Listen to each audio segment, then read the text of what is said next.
And there we go. All right, in 3, 2, 1, go. And we're off. All right, here we go. All right. Hello, everyone, and welcome to That Pixel Life. This is episode 34 for December 13th, 2018, and we got another jam-packed episode coming your way. We're going to be talking about some Epic Games drama, the Game Awards. We're going to talk about Super Smash Bros. Ultimate, Hitman 2, Florence, Ashen, and a whole lot more. So let's get started. My name is Josh Faulkner. We got Zach Anderson over there. What's up, man? What is up, dude? How you doing? I'm doing okay. Just living the dream. Living the dream. We got Shannon Moore there too. Hi, Shannon. Hey, how you doing? Welcome back, sir. Thank you very much. It's good to be back. Awesome. And then Elena Grimm is out this week. She is going to like the Minus the Bear, I think, like their farewell tour, their concert tonight. So we didn't want to keep her from that. So we got Mike Grimm back. Hi, Mike. Hello, gentlemen. How are you? I am good, man. How are you? I'm doing well. Thank you. Rad. All right, let's head over to That Pixel Life. If you guys want more from us, including more links that you may be interested, like how to follow us on Twitter at That Pixel Life if you want to show updates. You can subscribe to us on YouTube to watch unedited recording sessions of each of these shows. You can also join us on our Facebook group, chat games with us on the daily. You can also subscribe to us on Patreon if you want to help fund the show and get some incentives in the process. There's also links to every podcast platform we can be found on. So if you listen to it, we're probably there. So check that out as well. Now, before we get started, I got to talk about this Sonic the Hedgehog movie poster, guys. I know we talked a little bit about it off air before we started here, but thoughts, general thoughts? I just want to know who's going to go out there and help us write the furry fantasy that's going to go along with all of this Sonic merchandise. Dude, there is, an internet full of furry fantasies starring Sonic the Hedgehog. Oh, man. You can just Google Sonic the Hedgehog, like an image search, and you'll find a bunch of them. Yeah. I'd rather not, because that's going to be a really deep rabbit hole, and I might not come out unscathed.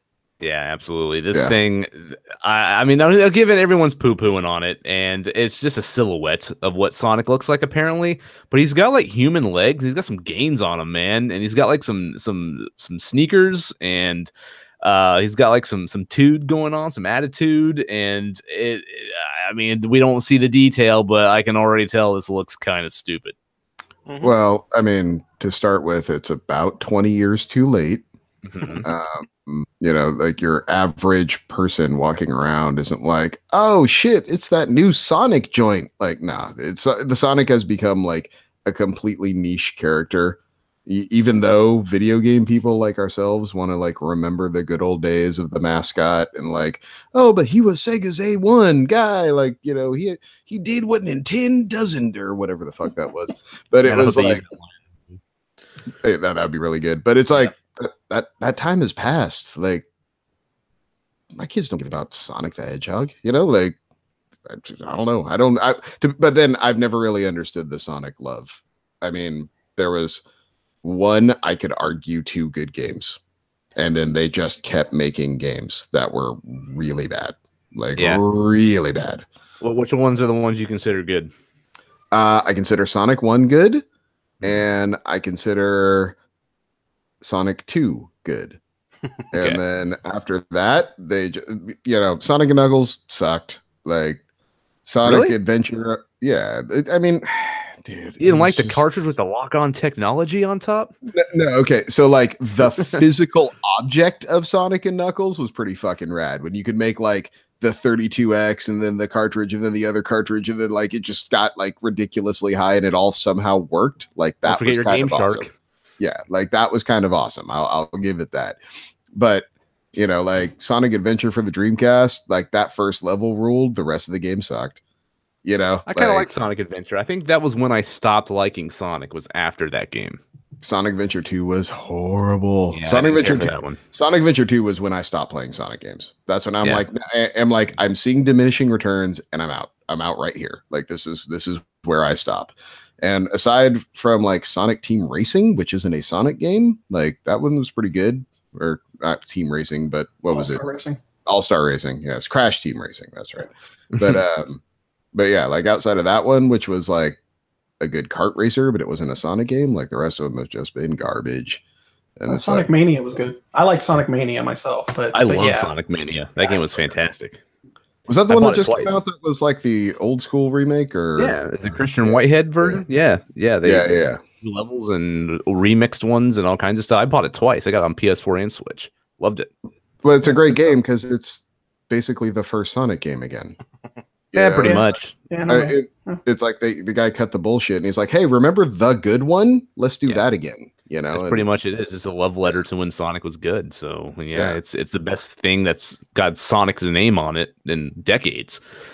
I wonder if they think they're going to get like merchandising. Like the Cars movies are pretty bad, but they make a ton of money in merchandise. Yeah, So- that's all that I think they're setting this up to be. Is that's why they give him like human legs, and they give him like, and all the other industries can jump in and like just tag themselves all over this movie. I mean, he's probably going to be wearing some flashy Nikes at some point. I mean, like there's so many ways you can market this and just make this like try to turn this into a cash cow. But I don't think it's going to work out that well. The synopsis of the movie says that the government is chasing Sonic down and some cop is trying to protect him. Why does every movie where they bring a live action cartoon to life always has something to do with the government chasing them? Like they did it with what the government does. It just they tries did it with like Rocky and Bullwinkle, and they did it with, I know there's plenty others I can't think of on the top of my head, but like that's a very generic ass storyline that they use for these kind of things. So I have no faith in this. I really don't. Well, it's like porn. I'm not watching it for the story. Yeah. Well, what are you watching this for then? Like, Well, hopefully what for the you- act. Hopefully, I'm fast forwarding to some good action scenes. Like what I said, and also like martial arts movies. I tend to fast forward to the good stuff. What action scenes are there? He runs really fast. That's his only power. Well, I He don't just know. I'm runs hoping. fast. It depends on what they come up with. I mean, I'll check it out once it comes to cable for shits and giggles and see if there's some good action. But I'm sure I'll be fast forwarding to whatever action there is, so I can either make fun of it or hopefully enjoy it a little. Yeah. All right. Well, that being said, let's get on to our industry buzz. Now, we got some pretty interesting things to talk about. The first one I want to talk about is I'm really curious about your guys' opinion. I already know Mike's a little bit, but let's talk about this. Unless you've been living under a rock, obviously Fortnite is like easily the most popular game in the industry right now. It's raking in tons of cash for Epic. And one of the most famous aspects of this game are those dance emotes that are taken from pop culture. Even games like Forza Horizon are implementing these similar dances into their games. Now, the problem is that several figures in pop culture are not too happy that Epic is using their original created dances in Fortnite and selling them without compensation to the original creator. So, for instance, rapper 2 Milli, which I've never even heard of this guy until the story broke out, but this guy created a dance called the Milli Rock dance, and he made it himself. Epic took it, they made a dance emote in the game, and they're selling it in the game. And this guy's suing Epic for not giving him any creative credit, no money, nothing paid, no permissions to use it, nothing like that. And then we also have actor Donald Faison, who was in Scrubs. And he created that really awesome dance that was on the fly on the show. He improvised it in Scrubs, and they used that dance as well. And it's actually the one that I think you get by default for free when you're playing the game. You don't even have to pay for that one, but they took that dance and made it one-on-one, like perfect in frame, and now they did not give him any credit for it. They didn't pay him for it. They didn't ask for his permission, nothing like that, and he was pretty mad about it. So I want to know what you guys think about this. Should artists or actors be compensated for, or at least credited for, the dances that they create themselves and Epic are using in this game? Well, I'm just a simple small town lawyer, but from what I understand, Epic Games doesn't have to pay a red cent. Nope. And I'm not saying they really should. I mean, it's not like they're not making the money, and they're not even hiding it. They're copying it, like you said, frame by frame, move by move to the very beginning to end. Yeah. But from what I understand, is that stuff like that can't be trademarked or copyrighted or any of that fun stuff. So they don't. I'm sure they have tons of lawyers who told them, yes, we can do that. We're going to go ahead and do that and screw everyone else. Well, and especially in the case of the guy from Scrubs, like, guess what? He doesn't own any of that. If anyone, NBC owns all that, or Right. whatever Mhm. production company paid him to do that owns all that. You know, it's Yeah. and I would argue the same with the rapper. It's probably his record company would be the technical owner of whatever move that is. You know, anything that he creates under their umbrella and license usually just gets folded into their ownership. That's how those deals work. But yeah, it's sad that they took this tact and not just as a goodwill gesture. But again, you know, it's a hard reality, guys. Businesses are in the business of making money, not spending money. Yep. You know, like, and if I don't have to pay you, guess what? I won't. That's just how the world works. More often than not. Yep. It's dumb. Like, I mean, yeah, give them a credit, but don't give them anything else. Like, yeah, you created the move, but you know what? There's many dancers out there that are copying moves that other people are doing. I mean, you can't like try to get some type of compensation for that. I mean, if that guy who invented flossing got a nickel every time my kid did it, he'd be a millionaire. Oh yeah, I mean, it's ridiculous. I mean, if you want to get money for it, create your own system like Soldier Boy did, and then go out there and like sell your piece of shit and try to get money for it that way. You know, you put some skin in the game. If you can't just like go out there and expect to get compensated for something that everybody's doing. It's just Soldier Boy was robbed not being on that stage with Sean Layton and for making an emulator. No. He didn't make anything. Like those are literally just sold, and he just just stamped his name on it. Stamped his name on them. There's a video on YouTube you can watch where some guy actually bought one and is playing with it, and like it doesn't even emulate games right. Like it's terrible. It's really funny though, but it's got blatantly copyrighted games like preloaded right onto it too. But anyways, that's besides the point. I don't know. Boy, tell him. That guy's terrible. He was terrible when he first came out. Here's the thing. I think they should at least give him credit. You know, put him in the credits of the game.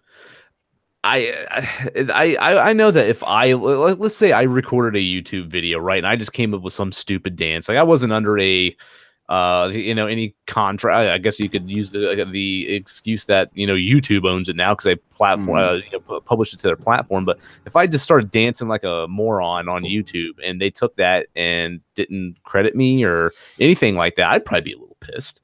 You know, like I kind of understand how they're feeling here. Yeah, I understand the anger, but it doesn't matter. But you're also opening the door. Like, I mean, this is why we can't have nice things. I mean, maybe it's just me being a pessimist, but if you give them, I know I'm kind of backtracking a little bit now that I'm thinking about it. You give them credit, you give them like a backdoor into being like, well, I'm credited in this game. I should be getting some royalties. I agree. Because now my name can't is open there. yourself up for that. No. So, I don't think, I think I have to retract my statement. I don't even think you can give them credit because I think, people being greedy or lawyers looking for an opportunity to make a name for themselves are going to just create strife. And also now you really go down the rabbit hole there, and it's like, so the guy that started dabbing, does he now have a precedent lawsuit against every video game that ever included dabbing as a celebrity emote? In it, like every time Cam Newton dabs on TV, he's got to pay like $5,000. Like that's the thing. Is like that's why none of this can happen. It's and as soon as you attach someone's real name to it, that just raises their claim that they have a stake, and that's why it'll never happen. But I don't blame them for opening a lawsuit and trying. I mean, everyone should be. If the corporations are going to be greedy, why can't the people who did it? I don't blame anyone in any of this. It's just the way the world works, and we'll see where it goes from here. I mean, I agree. If you never ask, the answer is always no. So you might as well try. It's just how it is. I'm going to keep a close eye on this because I'm really curious. I'm actually very interested to see where this goes. But you guys are right. It's probably not going to go anywhere. 2 milli is someone I've never even heard of. So I'm sure he's just doing this for publicity or to try to get some money that he's probably not getting anymore. I don't know. I mean, also, I've never heard of him, but I'm old and white. So, yeah. Now, I also, just speaking of Epic Games, I wanted to bring this up too, because we've talked about this briefly last week, but I want to go into a little deeper because it kind of escalated. Epic Games transformed their PC client, the one that you use to play and download Fortnite, into a full-blown PC game store that they're using to compete with Steam. The kicker here is that not only are they taking only a 12% cut on games instead of Steam's 30%.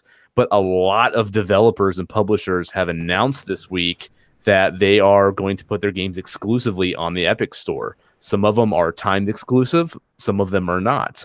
So now we have PC gamers up in a roar because they don't want to use multiple clients. And I understand that. I have 5 or 6 of them myself. There's Good Old Games, there's Steam, there's Uplay, there's Origin. You know, it gets a little annoying. And Steam's been in the game the longest time, you know, so people tend to use it the most because it was the first one on the block and it has probably the biggest library out of the bunch. Sure. But I want to know what you guys think about this. Like, is this getting out of hand? And should we really complain about this? I mean, this competition. What do you think? No, you answered the question right there. It's competition. And this might be the one that can finally get real competition, because there really isn't any real competition to Steam out there that I've seen.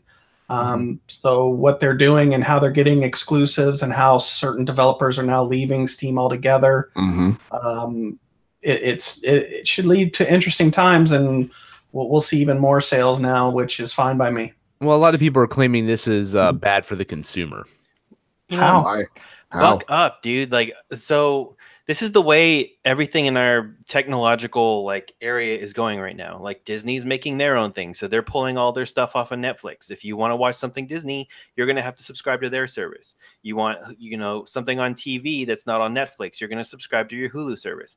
I mean, you're opening different browsers and or like different media fronts for different media that you want to consume. Why is going to this platform on, you know, where you play your video games any different from how you consume any of those other types of media? And these aren't subscription services either. I mean, this is just a different. I'm just saying it might be a bad example, but I'm just saying, like, you're already doing this in other assets of your life. Like, why not just lean into it? I mean, if you want to play a game that's epic and it's a short time or it's a limited release, like, you're going to download the client and play it. That's I never understood people's fascinations with like console wars and, oh, I'm this person and I'm that person and I'm always going to be faithful to them no matter what. And I don't get that. I'm a software junkie. Whatever gets me more software, I'll buy the hardware to do it. I'll download Steam. I'll download Origin. I'll download Uplay. I don't care.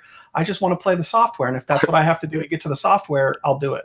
No, see, to your point, Mike, I kind of understood the console war thing from the, like, look, I don't have a lot of money and I just spent hundreds of dollars on this thing, so I'm going to justify my purchase to myself at every turn. You know, like, I kind of get that mindset. I don't necessarily agree with it, but I understand it at least.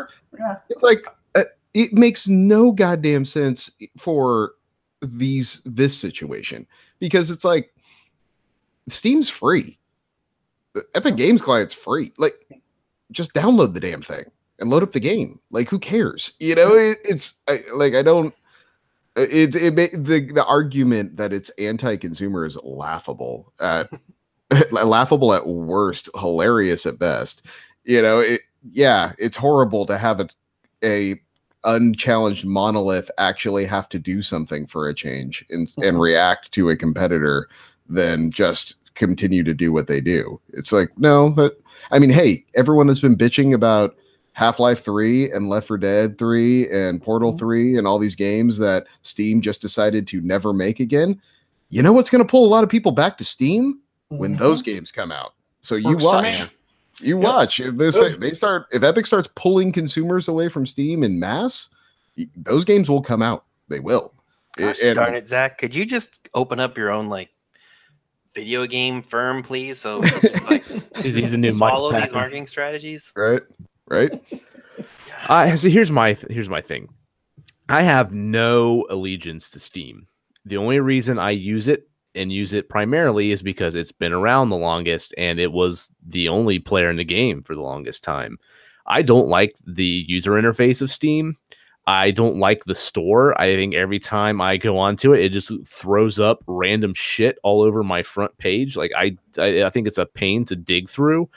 I don't like big picture mode. Like, I don't like really any of that stuff. The only reason I use it is because it's where most of my games are, and like the Humble Bundles give you keys for it.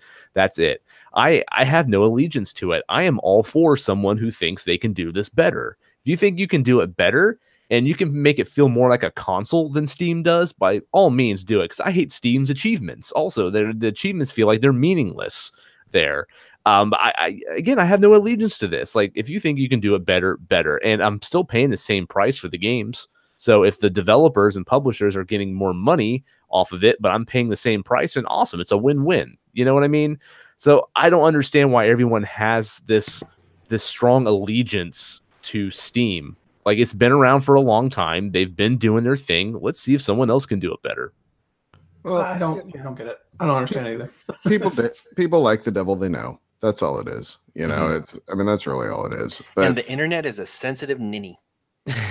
Well, there was another one that came out. I forgot the name of this damn thing, but it's a service that wants to only charge like 3% of the price of the game. So we're like 97% of the money goes to the developers and publishers. And they also have some kind of system in place where you can trade in your digital games or something, get like 25% back or some crap. And then you can even use your graphics card as like a bit mining kind of currency thing, to where you can earn money for digital games using your graphics card when your PC is not in use. So like, there's another one that's coming into the game, like trying to shake things up as well. And to me, I think this is cool. Like, I really think that this stuff could grow and could use some innovation right now, because Steam has been stagnant. It is doing the same thing. And I would argue that their sales haven't even been that great. You know, I remember a Steam sale used to be a huge event. Now it's just like, whatever. You know, I see better sales on the console sides than I do the PC side, it seems. So yeah, I have my eye on these. I really want to see what they do. And if there's a game I want bad enough on PC, if it's on the Epic Store, I'll buy it there and download it. I don't care. You know, it's not like I have to buy a brand new system or a brand new computer to play these. I'm playing it on the same machine, same operating system. I just got to double click a separate executable. I don't really get it either. And I'm just sitting here thinking the whole time, what could be the reason? I'm having trouble, even other than it's what they know. But yeah, I can't come up with anything. It just makes no sense. They don't want to. People don't want to hop around from program to program. They want it all in one place. I mean, it's all in your computer. Get over it. You don't have to get up to do anything. Yeah, Shannon. It is all in one place. It's on that damn screen right in front of you. Like, yeah. Wow, I thought I was. Jeez, I don't know, man. That mouse all over the place when you're playing a video game. The thing, I mean, like, you just move it like one more inch to the left. Yeah.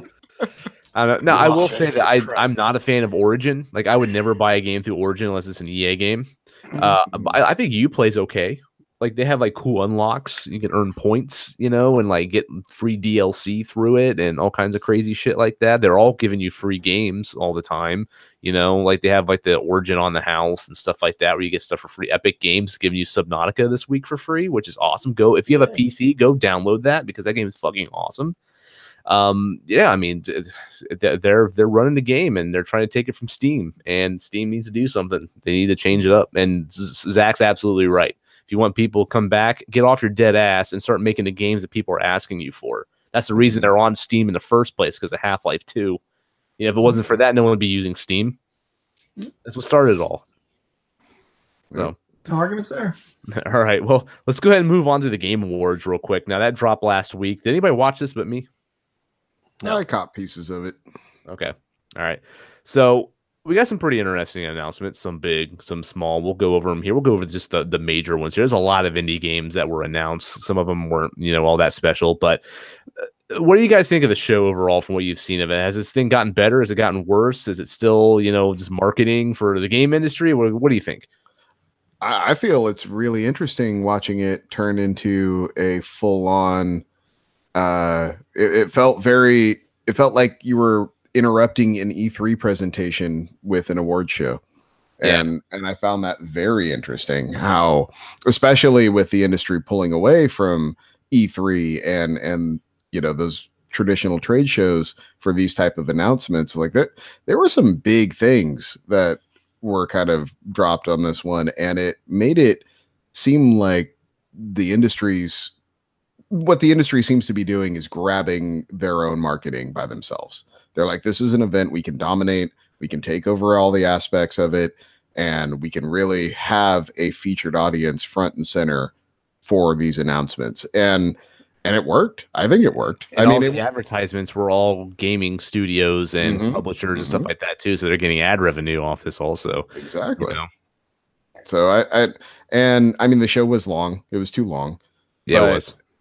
And you know, there were like 3 too many musical acts. But outside of that, I think it was a successful venture, and it was the first time they did something this scale. And I think that hopefully they'll learn from it. But I can definitely see a future. Yeah, there was less corniness here. I mean, there's a couple corny moments, like the ninja guy with the Muppet was kind of stupid, but otherwise, you know, it was less cringy. It didn't have a bunch of bloated advertisements for Mountain Dew and chic like razors and crap like that. It was all, you know, all the advertisements were pretty much gaming related for the most part. The ads didn't feel intrusive at all. They didn't really feel like there was a whole lot of ads, and you know, it always felt like this, like marketing towards teenagers. Here's Doritos, Mountain Dew, you know, crap, Spike TV, all that shit, how it started. And it has greatly evolved from that, I think. And to me, this is the best year they've had so far, to where it feels a lot more legitimate. And you're right, man. The announcements we got here, some of this stuff is better than what we had at E3 this year. And yeah, when I heard 10 announcements or something, I was like, I don't believe it. I didn't, but yeah, with what came out, I was surprised. Happily. Yeah, absolutely. So I think this show's going in a great direction. I very much enjoyed it this year. There are some good standout moments. That Sonic Fox guy made me laugh hardcore on stage. The guy won best esports player or whatever. That was awesome. You know, I had fun. It was cool. So let's talk about some of the stuff that was announced here. So I mean, this is pretty much the biggest ones. The first one that surprised me was Marvel Ultimate Alliance 3. And that's not the biggest part of that announcement. Yeah. The biggest part of that announcement is Switch exclusive. Yeah, so Nintendo is actually publishing this game, not Activision, which is pretty surprising. It looked like hot garbage. I'm not going to lie. It looked like a mobile game. But at the same time, Team Ninja is creating it, so that's cool. But maybe it's really early footage. You know, maybe they have a lot to work on still, but I love these games. You know, in the X-Men Legends games and all that stuff, these like Diablo-like superhero clones, you know, I thought they were great, and this excites me, and this seems like the kind of game that'd be perfect to play on the Switch. I just don't know how it's going to turn up because that footage did not look super good. No, I agree. Switch exclusive worries me because usually if it's not Nintendo making it, or did you say they were? No, they're not. And Team Ninja's making it. Team Ninja. Okay, so sometimes when it's because of the lack of hardware, and unless it's a Nintendo exclusive, it tends to be not as good as if it were coming out on other consoles. So that worries me a little. That happens, but we get stuff like Bayonetta 2 that Nintendo publishes and gets knocked out of the park. That seems like the exception, though, not the norm. Yeah. But I'm rooting for it. I'm hoping. Yeah, me too. I hope it's good because I really like those games. Well, and also it's the thing that Nintendo desperately needs. I know that everyone keeps buying the same old games over and over again and loving it, but at some point they need exclusive titles that aren't Nintendo titles. Yeah. You know, that they need it for it to be a viable platform. Yeah, it's a good step in the right direction. So hopefully we'll get a lot less of that in 2019, but I don't know. We'll see. The next one they announced was Dragon Age 4, which is a huge one. Now, they didn't actually come out and say Dragon Age 4. It said like the Dread Wolf Rises or something like that, but that's actually a Dragon Age Inquisition reference, I believe. So they're basically saying that's Dragon Age 4. So if you know the reference and you understood it, I didn't know at first. I had to kind of look at it, like, what the fuck is that? But yeah, it was definitely Dragon Age 4. So we're getting a new Dragon Age, which is awesome. Apparently the game is very far away, though. We're like looking like yeah, so not coming anytime soon. But it was cool. We got a little teaser trailer. Probably a PS5, Xbox One, 2 thing. Oh, Inquisition was sort of a pseudo launch game, so maybe this will be it well for the next gen of consoles. Psychonauts 2, we finally got a gameplay and story trailer of that, and I completely forgot about that game, so that's coming out next year. Mortal Kombat 11, they showed that off, which is really cool. I'm a huge fan of Mortal Kombat, so I'm definitely ready for more. We got to see that. That Kombat, like, what's that? I said that was gory as hell, even for Mortal Kombat. Like, yeah. That was rough. Yeah, absolutely. So another big one that was surprising is a new Far Cry game already. Far Cry New Dawn. Did you guys see that? Yeah, I'm stoked for this one because they're using the same storyline as 5, which I really enjoyed. So it's the same area in Montana or wherever it was, and I love the Far Cry series. The only one I didn't like was 2, and that was just because of the way that we ran through the jungle. I didn't dig that, but two was a neat idea. I just don't think they had the tech to do it right at the time. 2 was the one that kind of launched the open world stuff in a way. It had a bunch of great ideas, but there was a couple that just dragged it down for me. So, but I love the series, and I'm really excited to see where it goes because it's one of the few games where I kind of pay attention to the story. And the stories won't blow you away, but they're fun. They go along with the gameplay really well, and they're pumping these out now like Assassin's Creed, so they'll probably take a year off here down the line, but they like to get them out basically every same month next year. So I'm a little concerned about that though. Like I would like them to take a little more time with these. Like I'm not ready for a new Far Cry game. I didn't even really care for 5 that much. So like and this one looks a little too similar to Rage 2. So that's kind of strange. Although even like the same color scheme and whatnot. I am very intrigued by the 2 villains though. So I'm sure I'll give the game a shot, but I'm not really ready for a new Far Cry, but whatever, it's coming. So that's that. We also got an announcement for Obsidian's new game that's under micro. What was that? What's up? I was just saying Far Cry always has great villains.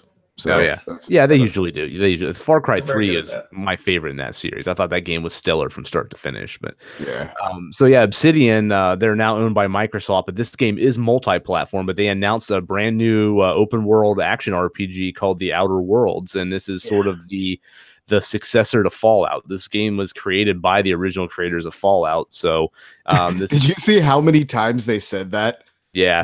There were so many, like, by the way, we didn't make that bullshit you all are playing right now. Like, 76, no part of that. Nothing. We didn't. I don't think they had anything to do with Fallout 3 and Fallout 4 either. I think but it was just hilarious how they made it very clear that that was not that team. This is the good Fallout by the people who made real Fallout. Is pretty much what they're trying to say. But it looks really cool. Dude, this game looks awesome. Like this, out of everything that they as far as new game news that they released, this is the one that had me the most hyped. Yeah, and it's by a team that I think is very talented. They release a lot of RPGs that are very underappreciated, I feel. So I'm looking forward to this one as well. Zach was right. Last week, Crash Team Racing remake got announced. So that's the big retro PlayStation remake for next year. It's coming out in June around the same time. So that's coming. And then this game Atlas got announced as well, which looks like Sea of Thieves, but good. Oh. You guys see this? It pretty much has everything. CJ would be so mad at you right now. I know his ears are burning right now. He likes Fallout 76 also. It's like, damn, CJ. But anyways, you said, I don't know. But Atlas looks like it looks like Sea of Thieves, but a hell of a lot more fleshed out with a lot more content in it, and that looked kind of cool too. It looked kind of silly as well. So I was digging that. So, what's your guys' favorite announcement out of here? Like, what are you looking forward to the most? Dragon Age 4 for me, but I know it's a long ways away. So for Far Cry, because it's going to be in February, which is crazy. Yeah, and Mortal Kombat is probably mine here, and that's coming out in April, which is pretty cool. Nice.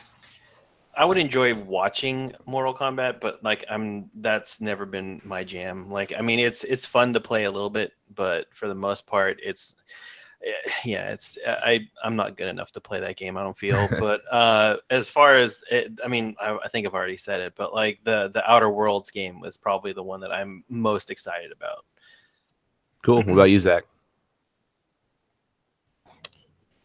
I'm on board for some Crash Team Racing. Really? Especially since it's not going to be console locked. You can play that on the Xbox as well. But I love kart racing. I think kart racers are great, and I liked Crash back in the day. And looking at it, it looks like a complete rebuild, not just it works now. It's up-resed, yay.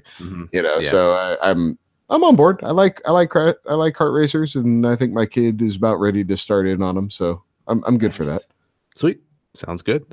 All right, let's go on to our weekly consultation. So we got a lot of stuff to talk about here. So let's start with Smash Brothers. Anyone playing this but me? Nah, I'm getting my copy tomorrow because I got it for $30, but I knew I was going to get it late, so I haven't even tried it yet. Yeah. Don't get mine until Christmas. So Okay. I don't like Smash, so Yeah. Okay. yeah. All right. Well, I'll briefly go over this. You got 2 kids, Zach. I know you like to smash. Well, there is that. I don't like Smash. I like to smash. There's the difference. Big distinction. One's a noun, one's a verb. So, I'm like half there with Zach though. Like I like these games, but I don't love them. Like I've never been like a massive fan of Smash Brothers, but I always pick them up when they come out because I like how there's so much gaming history and nostalgia stuffed into these things, and they are fun to play, especially multiplayer. Multiplayer is where the bread and butter of this game is. But Smash Brothers Melee was definitely the best game in the series for me.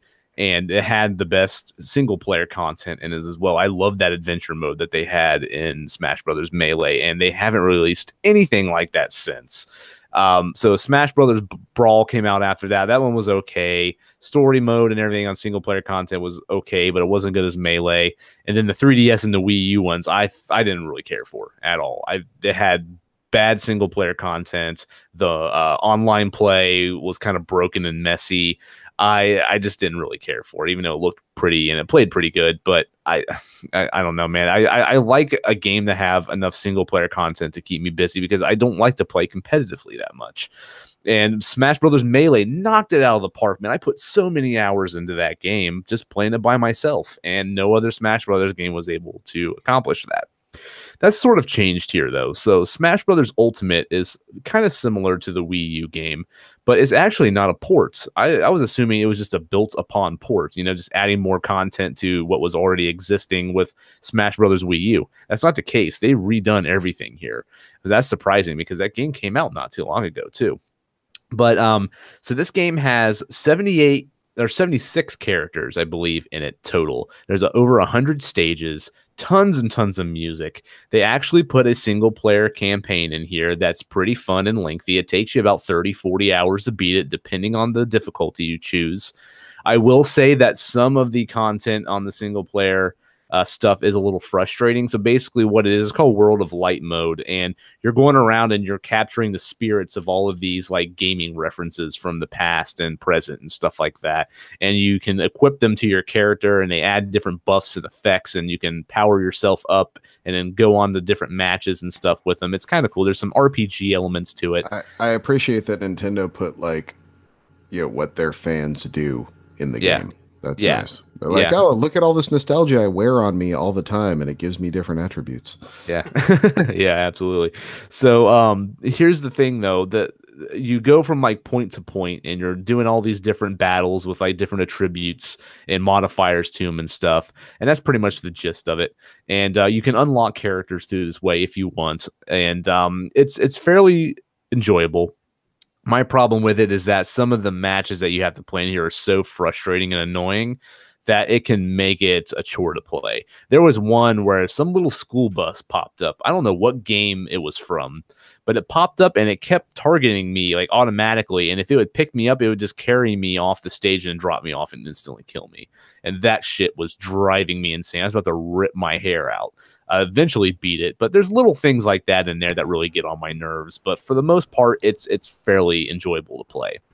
All of the like classic Smash modes are there. The online play is there as well. They took out the 4 glory and 4 fun modes though, and it just kind of bunched everything up into like a quick play thing. So you kind of get what you get when it's given to you. There are lobbies and stuff you can join as well. I tried to play around with it a little bit, but I couldn't really get into a match. I was waiting more than I was doing anything, and I just kind of So I just kind of broke.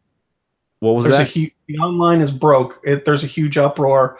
It's a Nintendo game, but the bad thing now is they make you pay to be online. So people are forced into matches where they're fighting 2 other people, where there might be things added to it that they didn't want, that they specifically set in the lobby that they don't want, items or whatever. The game is, I mean, it's so bad that the outroar or the outrages or the uproar now is that people are saying don't buy the DLC, don't do anything until they fix it, because it's that bad.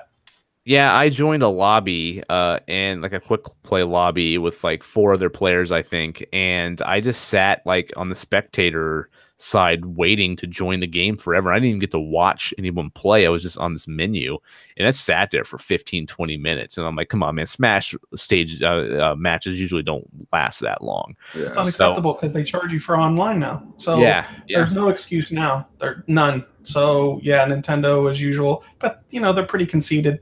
They do what they want, and they know people keep coming back for more. So yeah, it is what it is. that's true. So I didn't really get to play online much, but I was playing around with some of the side content and the mini games and stuff like that, and it's all good. And the gameplay is the best it's ever had, so that's really good as well. Here's my main complaint with the game, and this is something a lot of people told me is a stupid complaint, but I don't care. It bothers me, and I paid my $60, so I'm going to fucking complain about it. This game's got 76 characters in it, but they start you out with 8. And you have to unlock 68 characters I have to unlock in this game. And in order for you to get them quickly, you have to cheat the game, and it's extremely monotonous and a boring process in order to do so. And you're still not guaranteed to unlock a character because you still have to beat them in order to do it. Now, I have unlocked maybe close to 50 of them so far, and this is not how I want to play this game. And I don't want to keep playing more of it until I unlock them all, because I was excited to hop in and select some new characters I've never played before and just start experimenting with them and hop online and play. Just play the fucking game. The fact that I have to unlock all these guys and then I have to battle them in order to unlock, and this is the way it's always been. This isn't anything new. But the fact that I have to do 68 of them now, and every one that you fight before you unlock them, the AI gets harder. So once you start unlocking a lot of them, the AI gets fucking brutal in this game. And a lot of the times I lose. Now, they did bring back, I'm sorry, they did bring in a new feature called the Challenger's Approach, to where if you lose to them, instead of just having to keep playing and hope they pop up again for you to try to fight them and unlock them, this little door will pop up on your menu and you can go and instantly have a rematch with them. But that door isn't always on the screen. It just pops up whenever it wants to. So it's not always there. So that's kind of bullshit, too. So, like, that would be, that shit that would make me just put the disc back in and sell the damn game. Like seriously, like, yeah, you get this opportunity, but you don't. Not really. We get it when I want to give it to you, but I don't. Yeah, so and there's some of them that the door popped up, so I got a rematch, and then they still beat me, and then the door fucking disappeared, and I couldn't try again. So now I'm like, now when the hell am I going to fight him? Because if you do the cheat mode where you pretty much fight someone, jump off a cliff and kill yourself, and then close out of the game and then reopen it and do it again, like, you'll almost every single time get a challenger to give an attempt to unlock a character. And if you lose against a character, they pretty much go to the back of the list, and God knows when you're going to be able to try to unlock that character again. You know what? I take back all the bad things I said about the padding of games like in Assassin's Creed and Spider-Man, because at least that padding is in the game. Yeah, you know, like that seems like all this is it just a way to keep. You've put how many hours into this just trying to unlock characters? Probably about 5 or 6. Yeah, nothing to do with the game itself. Yeah. Like, and they say that you can unlock everyone in 2 hours if you use these tricks. That's bullshit. I've been playing this game far more than that. And most of the time, I've been spending it doing this trick, trying to unlock them all. I put way more than 2 hours into this game. So, and I'm trying to get a party together this weekend where I'm going to have some people come over. I went and I bought the GameCube adapter for the GameCube controllers. That's coming to me later this week. And I'm going to have some people come over and we're going to play this game, legit multiplayer. And I need all these characters unlocked before then. And I'm struggling to do it because I don't want to play this game multiplayer with a bunch of people. And they're like, hey, where's Richter? Where's Pikachu? Where are all these people I want to play? They're fucking locked, and no one wants to sit there and help me unlock them all. We want to play the game. So I think that sucks because I was really looking forward to popping this game in, picking Simon Belmont, going online and just start playing and having fun and experimenting with characters. And the fact that I got to spend more time grinding the same bullshit in order to unlock these characters really agitates me. And a lot of people are telling me that stupid opinion that it's fun to unlock the characters and that's part of the game. I completely disagree. I don't know. I wish they just unlocked them all from the start. Well, you know, I mean, I get that, but it is part of the game. Like you said, they've always done this. They've just it's now to just an extreme number. So it's one of those things. Like, yeah, people that are fans of this series, that's great. They're doing it again. They've always done this. It's awesome. Blah blah blah. But it's like, okay, let me put it this way: what would have been the acceptable number of characters unlocked at the beginning to you? Have all of them open, but maybe like the newer ones, the brand new ones. Like, let me unlock those, like the 7 or 8 new ones that they put in the game. So say they would have unlocked 20 to start with. Would your complaint have been that as no, valid? you'd have to give me more than that. You'd have to give me more than but that. Would you be as angry about it? Probably, because I'm still spending hours and hours trying to unlock the fuckers, you know, and all these characters that I haven't unlocked are the ones I want to play as. They don't give you any of the ones you really want to play. Like, I don't want to play as fucking Mario, you know. I mean, I want to play as the cool ones, you know, the new ones they add in. I want to play as K. Rool. I want to play as Simon Belmont. I want to play as Bayonetta, you know, not all these fucking characters I've played a million times. So it frustrates me because that's the enjoyment of the game. I get, like, grinding through all this content is not how I want to play this game. And it is nice that they do give you multiple ways to unlock characters, so you can kind of go about the way you want, but none of them are ideal, in my opinion.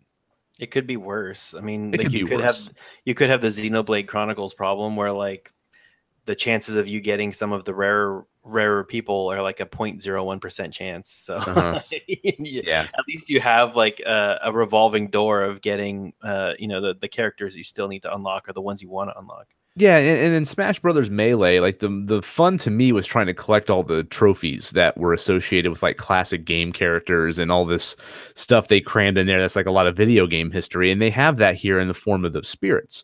So me playing that mode and trying to collect all that stuff and getting all that history and reading up on all the characters, that's what excites me, not unlocking the fucking characters that I want to play as right from the start when I put the cartridge on my Switch.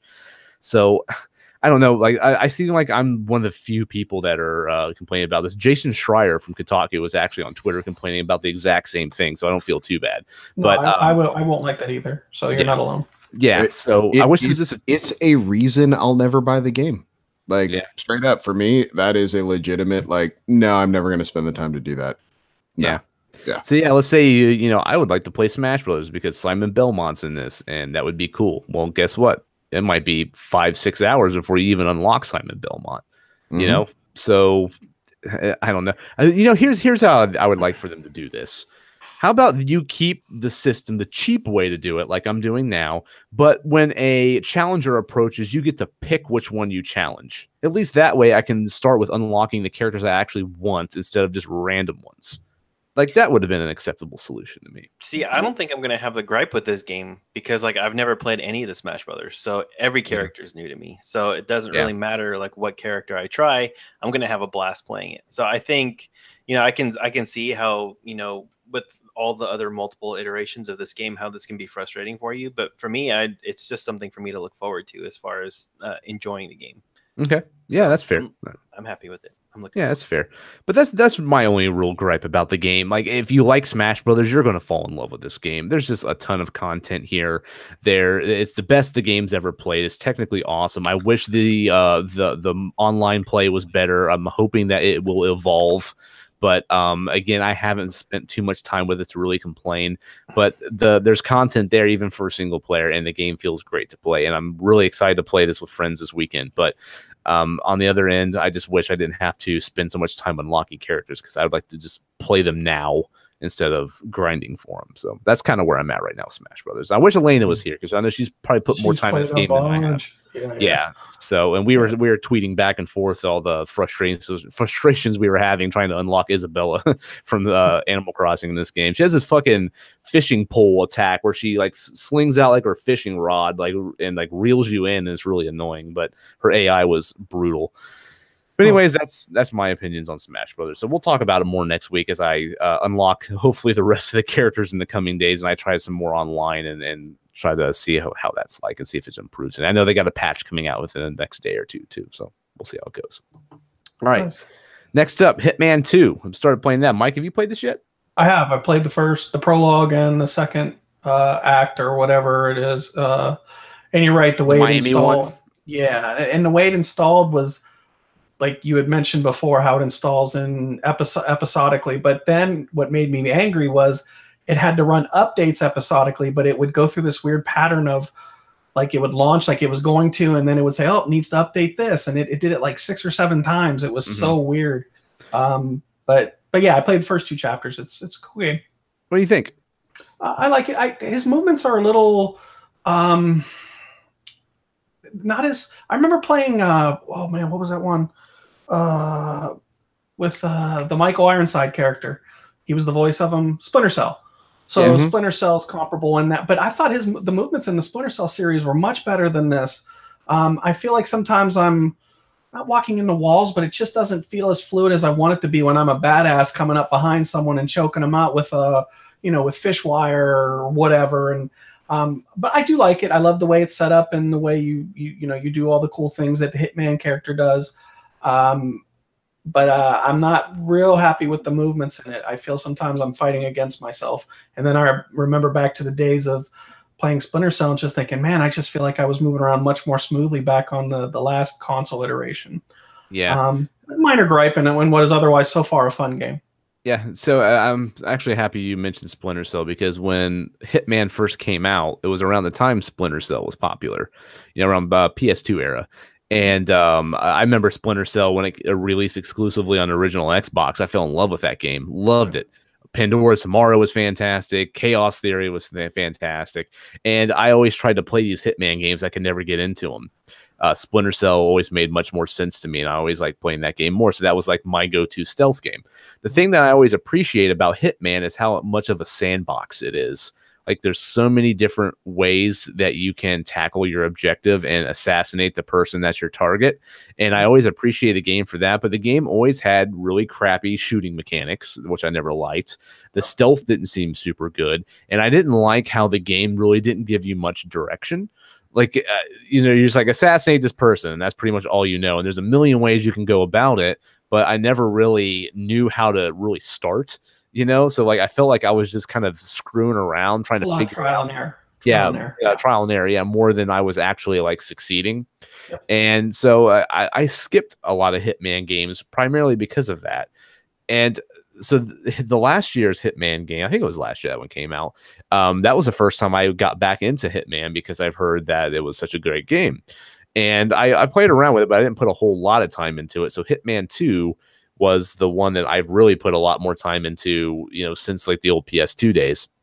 And I will say that that sandbox nature to the game is still very much here, which is cool. I mean, that's a good thing. There's so many different ways you can tackle your objectives, and every chapter in the game or episode, it gives you more incentives to play it. Like there's a lot of different ways you can tackle it. You get like points and modifiers and all this crap for tackling the mission in certain ways, and then you can actually earn unlocks to like approach the mission differently. It's new starting areas and all kinds of cool stuff. They give you reasons to keep going back and earning scores and going on the leaderboards and stuff on that, which is really neat.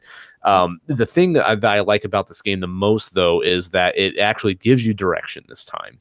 So it'll kind of throw you a bone a little bit when you're playing this game. So there is much more clear what you have to do. There's tools in place to help you identify who you need to kill a lot easier. Certain ways that you can use. Like there seems to be like an easy route to take in every level, and then there's a more like creative routes that you can take.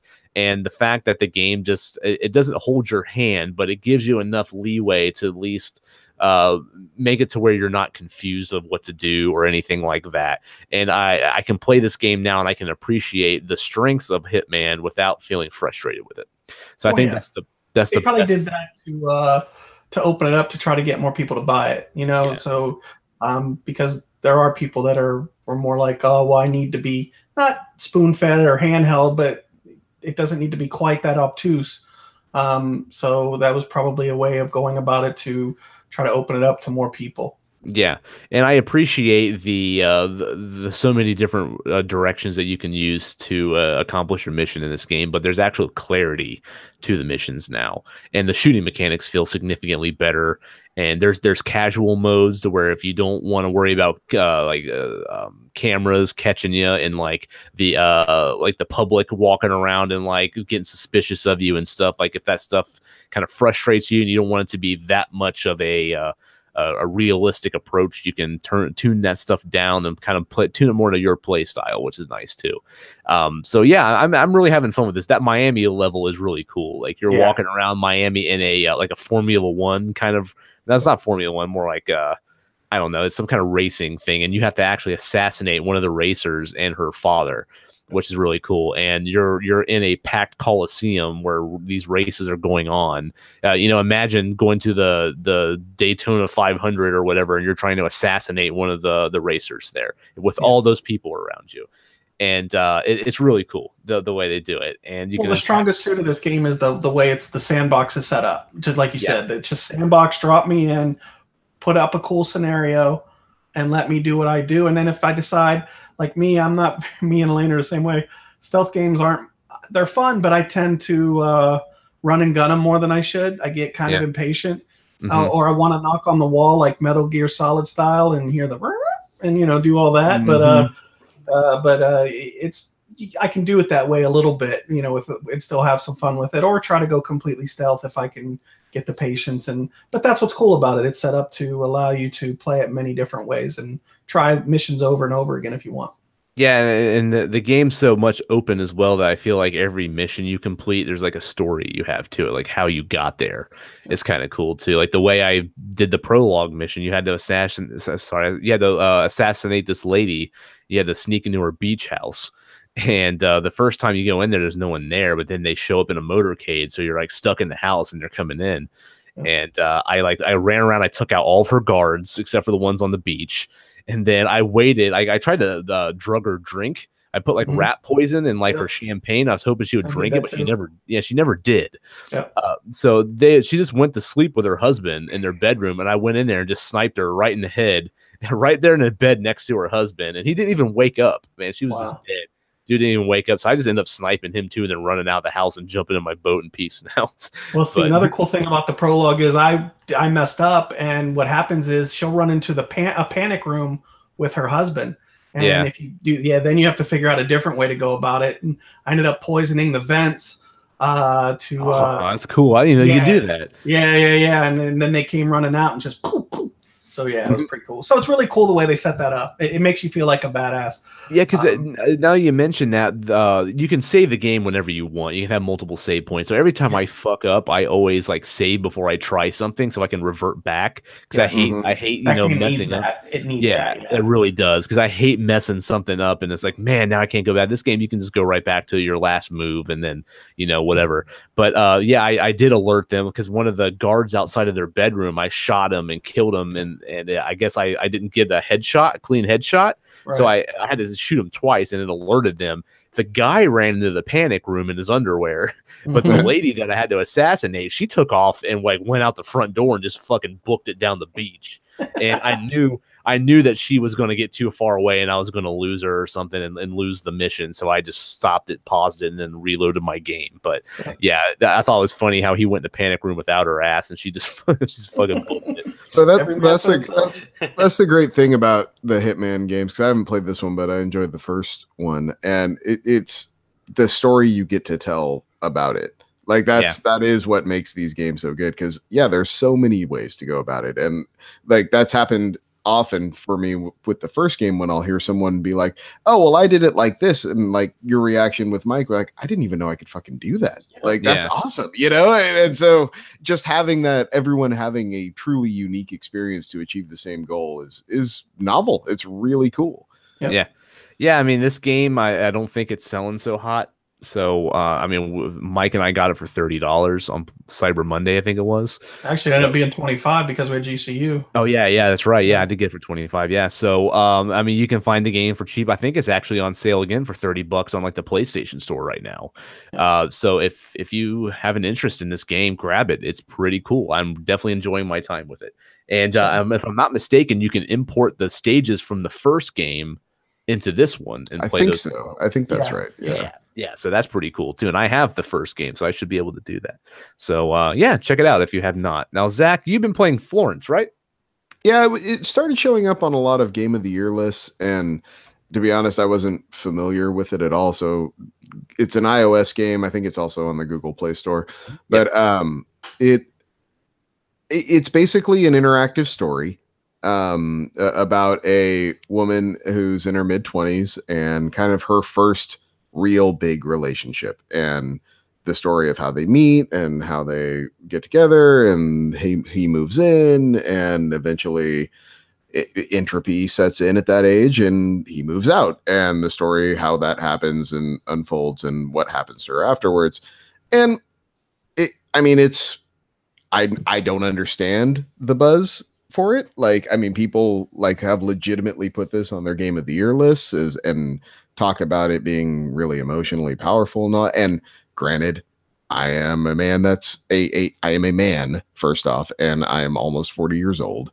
That time of my life was a long time ago in my eyes. And so maybe I'm just a little too grizzled for this at this point, but it's a pretty basic story. I mean, you know, she had dreams and then lost dreams, and then he helped her find them again until they got crushed, and then he moves out, and then she rediscovers who she is as a person. The end. And the whole thing kind of took me 40 minutes beginning to end to go through. And I mean, the mechanics they introduce for an interactive story are very interesting. Like when you're first talking to this guy, the dialogue is shown as puzzle pieces, and you have to put the puzzle pieces together, and they start as like a 6-piece puzzle, and then a 4-piece puzzle, and then finally like a 2-piece puzzle as they're getting like closer and closer on the screen, and like the conversation's obviously becoming more intimate. Like it becomes way more easier to put together. And I thought that was really clever, you know, to like kind of show that how that happens. And then when you're arguing later, it's like the pieces become more aggressive looking, and there's more of them, and you know, to show the connect and disconnect. Navigating through the story I thought was really interesting. They did a lot of really clever things with the touchscreen interface to make you feel involved in the story, you know, and so I thought that was really cool. But yeah, as far as a Game of the Year, story of the year, I don't get it like that. I mean, it was cute, it was nice, but I don't know, Josh, maybe you got the feels from it, but I didn't. No, I absolutely agree with you. Now, I will say that I don't think you have to be a 20-something young woman in order to get this game. Oh, no, absolutely not. Absolutely not. But I honestly feel like you could pluck her out and put the guy in her place, and you would get the exact same experience. You know, so I don't think the game is set up to where you have to be a female in order to get the experience. You know, I easily think they could have just swapped those two and it would have been the same thing. I agree with you with the mechanics. I thought the speech balloons with the puzzles was really clever how they did that. It's like every piece of dialogue, it starts to get easier and easier as they get easier to talk to each other and get to know each other better. The thing is, the problem I have with the game, I very much enjoyed it. I think it took me about 30 minutes to run through it. Yeah. And it's very, very short. And I enjoyed all 30 minutes of it. You know, there's not a moment where I was bored or not interested. Like, I saw it to the end and I enjoyed it very much. My problem with this game, though, is I'm a big narrative heavy guy. I love narratives in games, especially when the narrative is the driving factor of the experience. And this game was just too surface level for me. There wasn't a lot of character development. There wasn't a lot of depth to the story. And it was way too simple for me to really care about what was going on. Which is ironic when you consider the whole point is character development. Yeah. Like the whole point of the story is her character development specifically. And at the end, it's kind of like, I don't know. I mean, sure, she has a different job now that she really likes, but Yeah. You know? And the whole point of the story is, like if you go through loss and breakup, then you got to take the time for yourself to better better yourself, and then you'll come out better in the end. I mean, it's a good life lesson. It could apply to anyone who has ever dealt with a crappy relationship or a failed relationship, which is pretty much all of us. Where you're going to find some way to relate to this. And I thought it was very enjoyable. I mean, it won Best Mobile Game at the Game Awards, and it's probably the best mobile game I've played this year.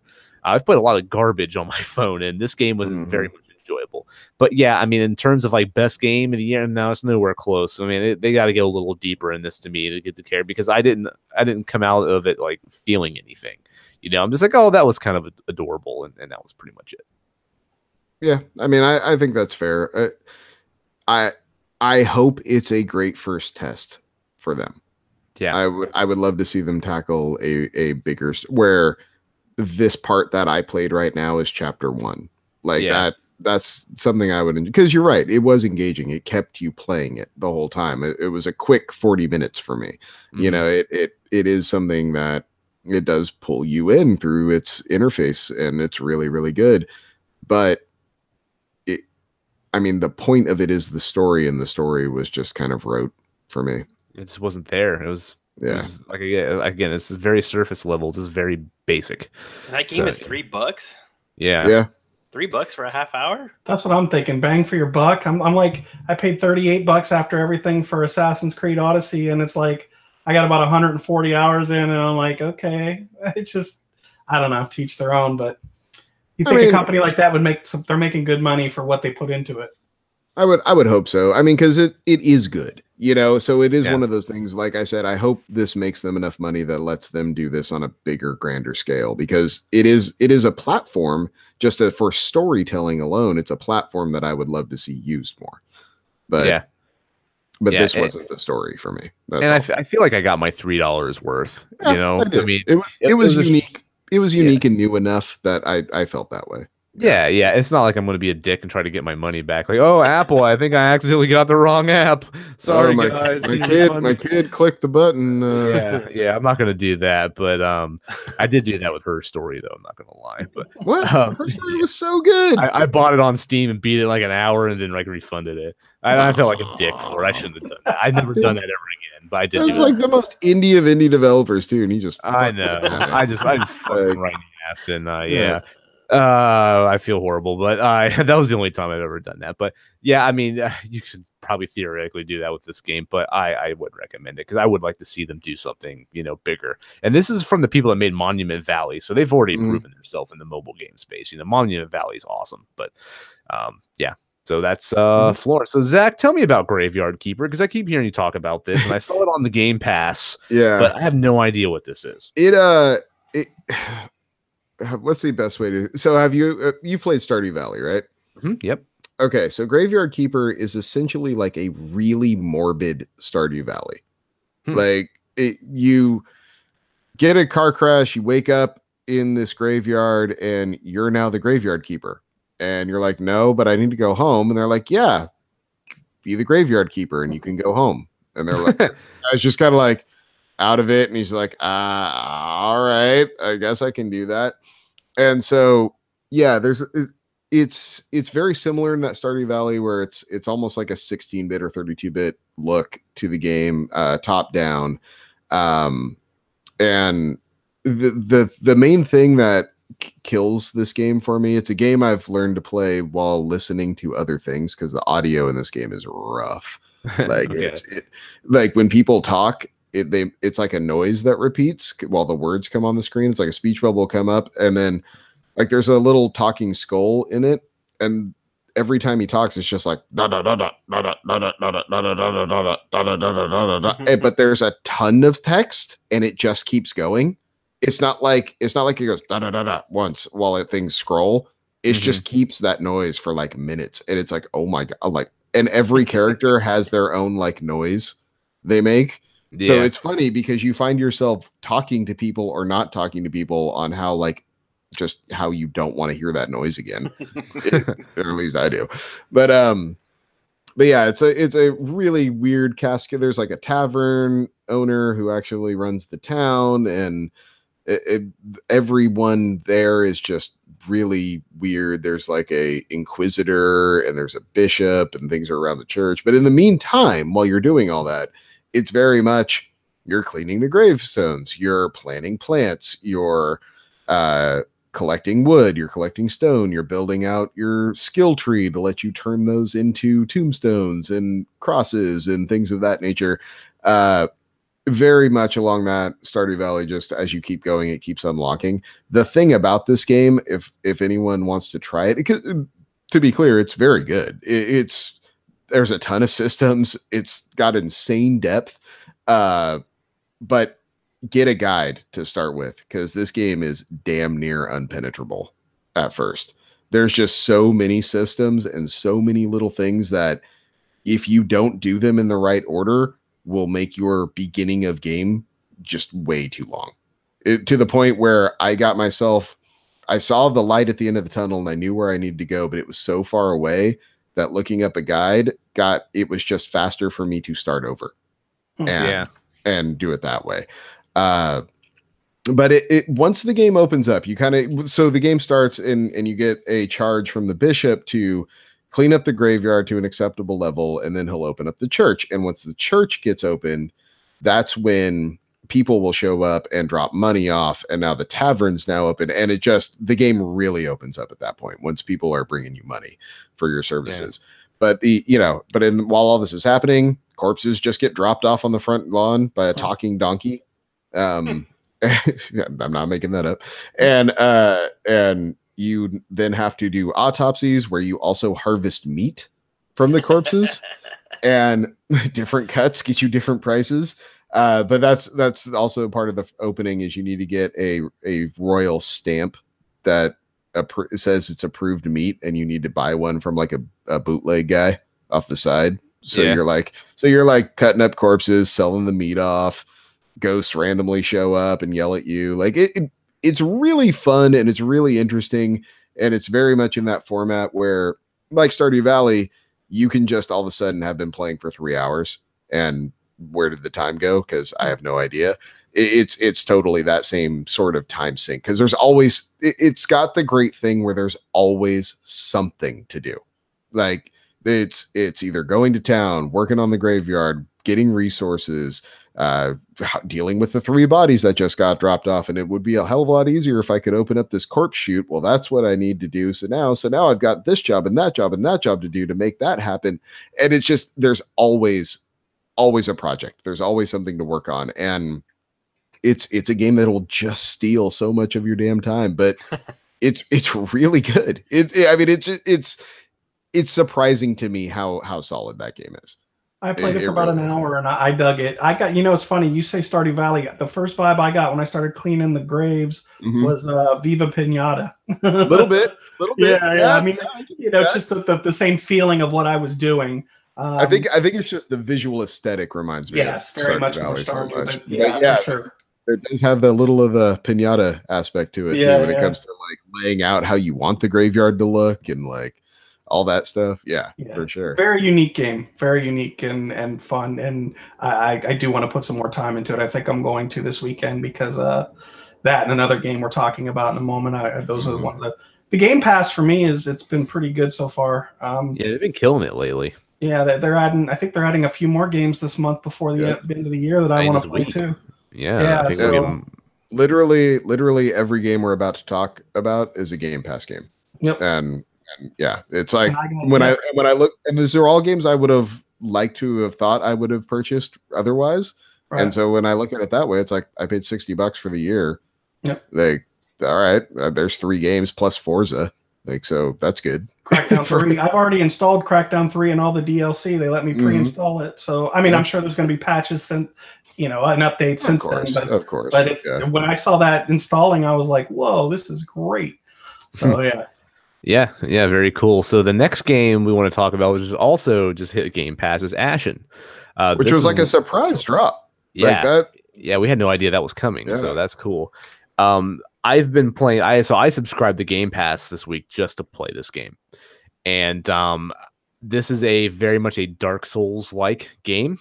It Holy has crap, is it a Dark Souls game? Like, yes. man, they straight up just took that game and went like, we can reskin it and make this. Yeah, it's like battle royale. Everyone's got to make a Dark Souls game now, and this is very similar. It's got a very unique art style, and I actually really like the art style. I love Agreed. how this game is extremely clean looking, running on an Xbox One X2.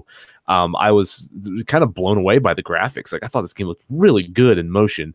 And you start off, you make a character, and you're thrown into this world. This kind of dark and grim. It brightens up a little bit as you go, but you progress through this game very similar as you do as Dark Souls. You kind of explore. There's enemies hidden around that will kind of pop out at you. You're engaged in combat. The combat is very methodical, like Dark Souls is. It uses the same kind of button combination. There's even the same button you use to heal yourself.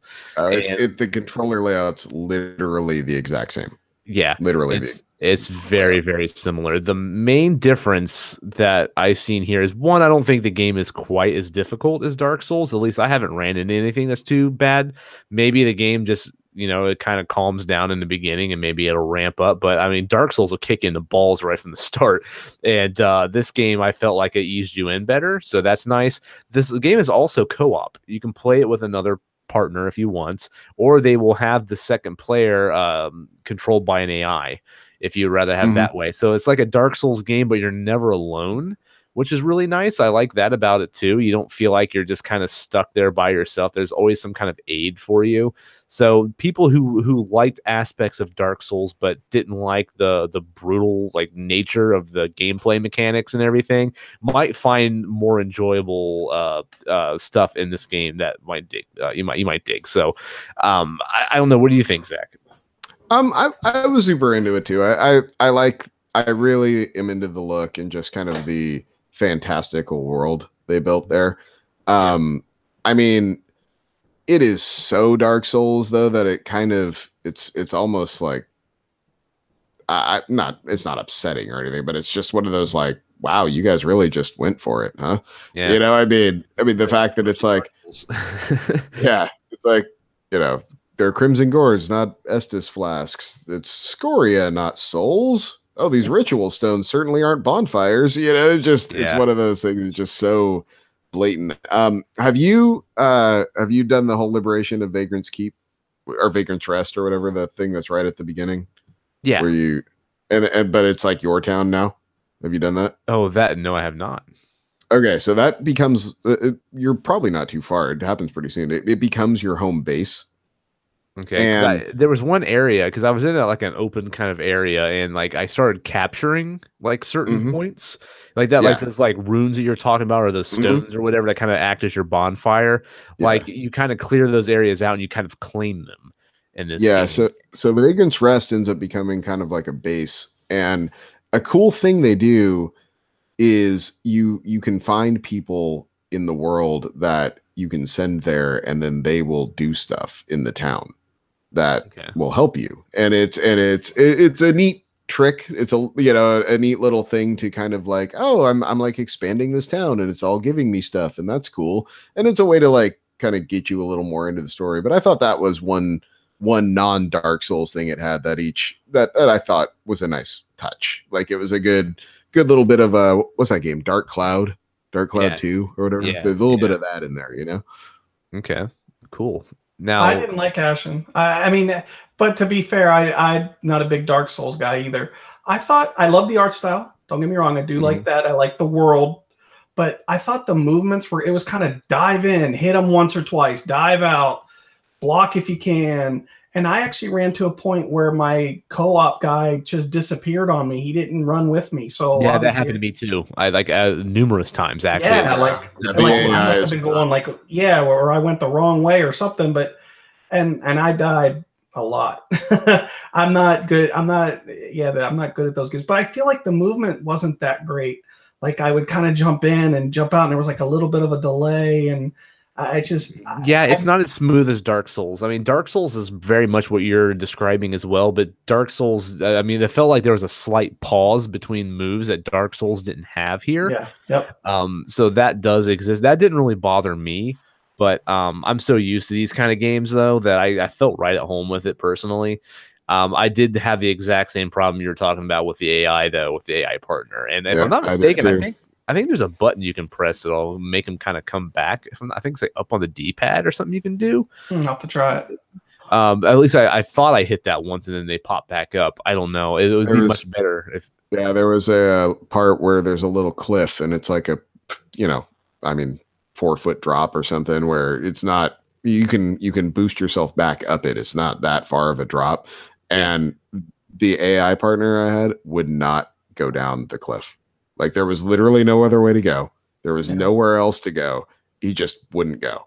And so it's like, well, I guess I'll just keep going then and hope you pop up. And I died. He didn't. No, see, I have yet to die in the game. So I'm not even sure what happens when you die. Do you lose all your stuff and all that? You just go pick it up. You go back back a ways, and then you go pick it up again and kind of. Okay. If you die twice, you lose it for good. You don't seem to lose weapons. Okay. I've you don't noticed Dark Souls that either. It's just your souls, your currency you use to level up and whatnot. So I think you do lose your scoria. Okay.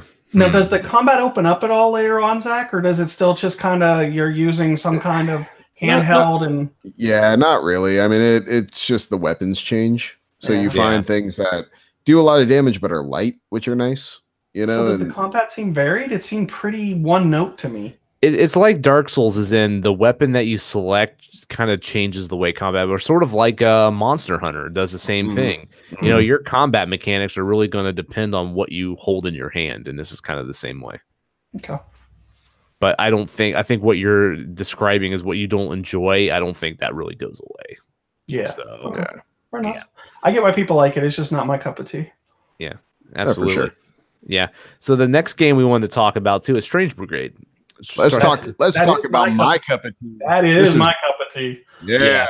So now we're going opposites here because this game didn't click with me as much as it did you guys, but I'm going to let you take this one, Zach. Go ahead. So this is a game, honestly, I had never heard of until I want to say on Twitter. I saw Major Nelson posted it was part of the December release for Game Pass, and I think it was CJ from Player One Podcast on his Twitter was like, yeah, this is a really good game. And so I'm like, I beat Spider-Man. This is sitting here. I'll just download that and check it out real quick. I have no idea what it even is. And it is a third-person shooter, but it's set in that, like, I guess, early 1900s when, like the romanticized expedition, explorer world.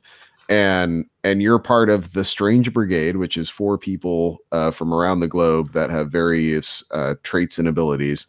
And you basically are an action team. You get called in to go fix things. And so your first setting is an Egyptian. It's people that are uncovering a tomb, and it's actually this ancient witch, and she's released a great evil on the world, and like bodies are coming alive and attacking people and mummies and all this stuff. And you're running and gunning down mummies and zombies left and right, trying to get to her. And the whole time there is like this old timey narrator. He's the best. Who is so good. Like it's just awesome one-liners. Like you'll sit and kick someone. He's like, haha, the old Strange Brigade boot to the face. Good move. Like all that type of stuff. It kills me every time. Like the descriptors, the way they describe the enemies, because also every time there's a new enemy comes on the screen, it does the like almost silent film looking, 1930s serial, like their picture, black and white with the, the horror from beneath. Like all over it. And so it's just the aesthetic really works. I mean, is it the best shooter I've ever played? No, obviously not. But I'll tell you what it is, and what makes this game so good, and what I've learned I have missed. It's a great AA game. Like the equivalent of video game B movies. Like it's that. It's 50 Cent blood on the Blood on the Sand, Shadows of the Damned. Like it's all that stuff, and it's so good. It's just so fun. Like it is one of the funnest games I've played in a long time. I agree. I see. To me, the game is primarily a co-op game. Like this is a game that is very much designed for 4 players to play together. You can play it by yourself, you know, it totally let you do that. I played it by myself and I kind of got bored with it kind of fast, and the levels are very long. Like I was on that first level. I never finished it. Like I was on it forever, and eventually I was like, you know what, I think I'm good for now, and I just kind of put the game down. It reminds me of like a wave-based, you know, like horde mode kind of game in a way, but they have that in there. They have a horde mode as part of that. Yeah, I mean, this has a little more like progression and story to it. You know, you're not just kind of sitting around the same area over and over again. But it kind of reminded me of Serious Sam, how they just kind of throw everything at you and you just gun it down and you collect more ammo and unlock more guns and just go at it. And to me, I would probably enjoy this a lot more if I was playing it with other people. But I think the fact that I was playing it by myself, I just kind of grew bored with it, and I kind of gave up on it after about an hour or so. Now, I will say I like the traps. I think that's pretty cool how you can like bait them into different traps and setting them off. I used the like hillbilly like girl in like the overalls is who I had. And, it's all about the African warrior. She's Same. the best, man. That's She's so good. Yeah. See, maybe I'm playing as a crappy character. I don't know. Maybe she's not as fun, but there's nothing inherently wrong with the game. You know, like the shooting mechanics feel good. It's silly. It's fun. But I feel like I need those other 3 players there with me in order for this to be really enjoyable. Now I can hop online and pull in 3 random people, but I mean, really, what's the fun in that? No one's talking. I'll probably get some kid that's, you know, yelling and screaming. So it's not really the same. But I feel that the co-op is kind of a requirement here in order to enjoy it for me personally. I get it. I get that as well. I'm enjoying it by myself, but I think I would have more fun if I was playing with 2 or 3 other people. So I totally get where you're coming from. But the narrator does it for me, man. Mike, we should totally play together. Yep. Strange Brigade working. Yep. Have you gotten the blunderbuss? Did you pick that up? Oh yeah. That thing. So fun. Yeah. Powerful. Love it. Yes. Yeah. Awesome. Yeah, maybe we all 3 will figure out a time, and that way we can show Josh how fun it is. Yeah, I'd be down for that. Get Game Pass and get this game. All right. Shannon, do you still have an Xbox? I do. It's being primarily used as a port for my TV. Oh man, Game Pass, $10. I mean, I think I paid. I got Game Pass for a month, and I think I got it for like $5. I used some tricks to get the price cheaper though, but I think you can subscribe for $1 right now, if I'm not mistaken. Yeah, they usually give you the first month for $1 if you haven't signed up before, or if you haven't signed up period. I think you can get 14 days free now or something like that. So yeah, I mean, we should get 4 people going on that game. That'd be fun. But yeah, like it's one of those things. If you have Game Pass, I'm not going to tell people to go pay $60 for this game, but if you have Game Pass, it's a must download. You have to download Strange. It's a really good Game Pass game. Yeah, it's perfect for that service. Yeah, that's why the service is so good. They got a lot of those type of indie or AA games that are just fun. Yeah. And seriously though, I miss those games. Like those were some of my favorite of the last generation. And when you mentioned Shadow of the Damned, I just had a big smile on my face. I'm like, yep, I know that one. Yeah, it's good stuff. Awesome. See a fucking Hotspur. The best. So now, Shannon, you've been awful quiet over there, man. What have you been playing this week? Yeah, like you guys went balls deep into playing new video games this week, and like I just sat here and finished playing my Pokemon. And oh yeah, you beat Pokemon. Yeah, I did. Yeah, this is your first one you've ever played through, right? Yeah, this is the first one I've completed. So I got all the legendary like Pokemon with the exception of Mewtwo, but yeah, how's it feel walking down Victory Road?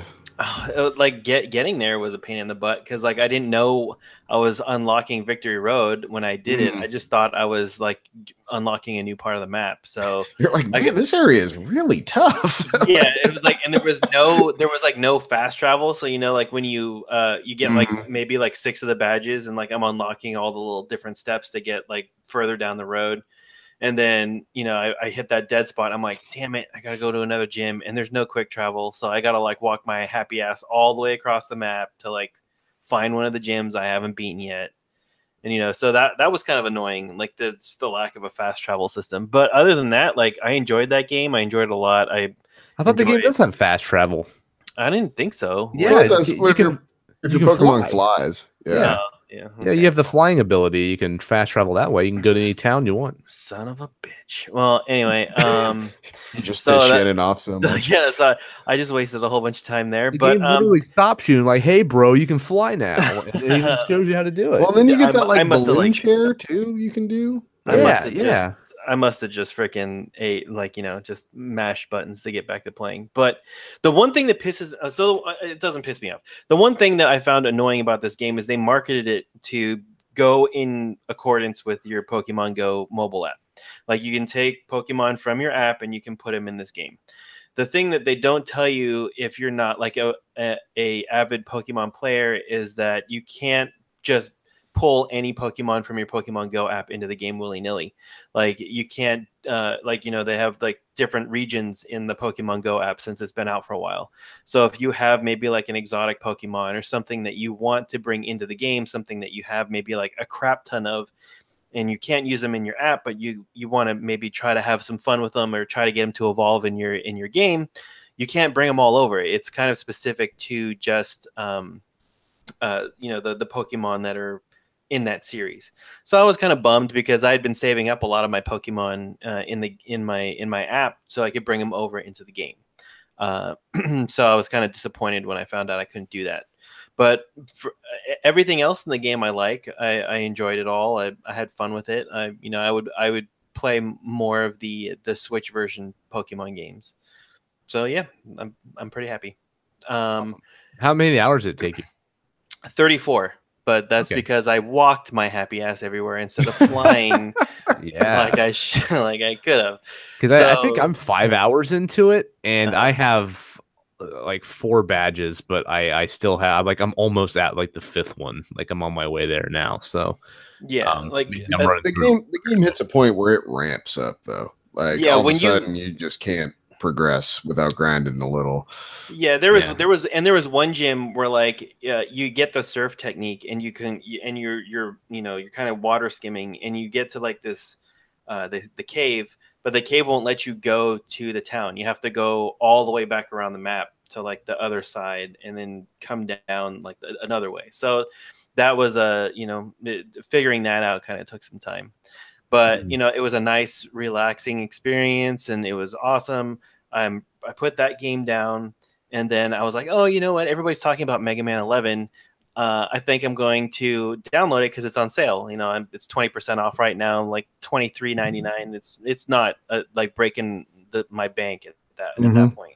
But let me tell you, boy, I got into that game, and it was the exact opposite of like what Pokemon did to me. Just got my blood boiling. This game, like, I don't know I must suck at these games, like, and that pisses me off to no end because when I was a kid, I loved playing Mega Man games, and now I'm playing this Mega Man game, and I even on a casual setting, like casual gaming, the gamer in me will not let me go down to the easy mode.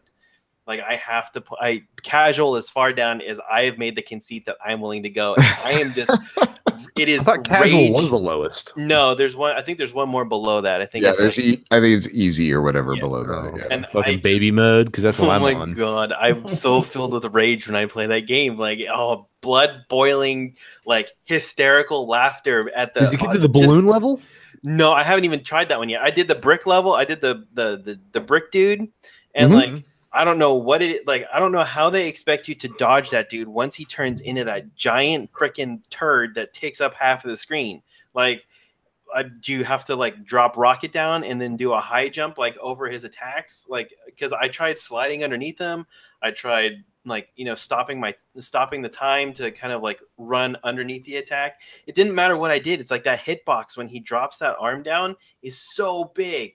And like I just get like slammed like every single time. So I'm just like, you know what? Like, I'm obviously this probably isn't the first guy to go to, or like maybe there's like a pattern that I'm missing. So then I went to the jackhammer guy, or the guy who has like the jackhammers on his hands, and that level just wrecked my shit. I don't even think I got to the boss on that level before I was ready to snap my Switch in half. Like I couldn't do it anymore.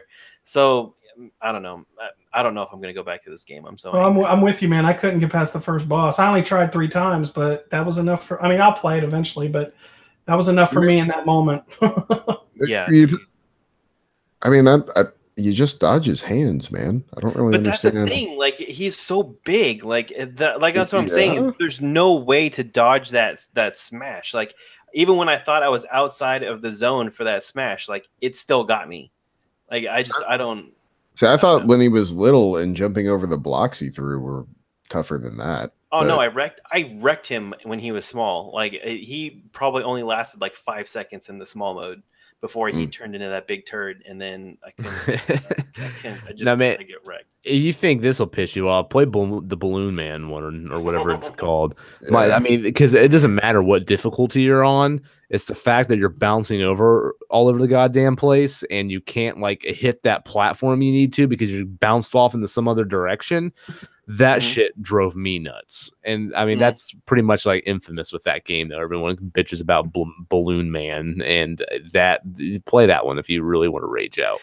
No, I don't think my Switch will handle it because I seriously like, oh man, like I felt like you know how you just feel like that blood boil, like that game just gets you to that point where Smash Brothers did to me a couple times in that World of Light mode. Some of those challenges are just bullshit. Yeah. Oh, wait until you get the boss battle with that.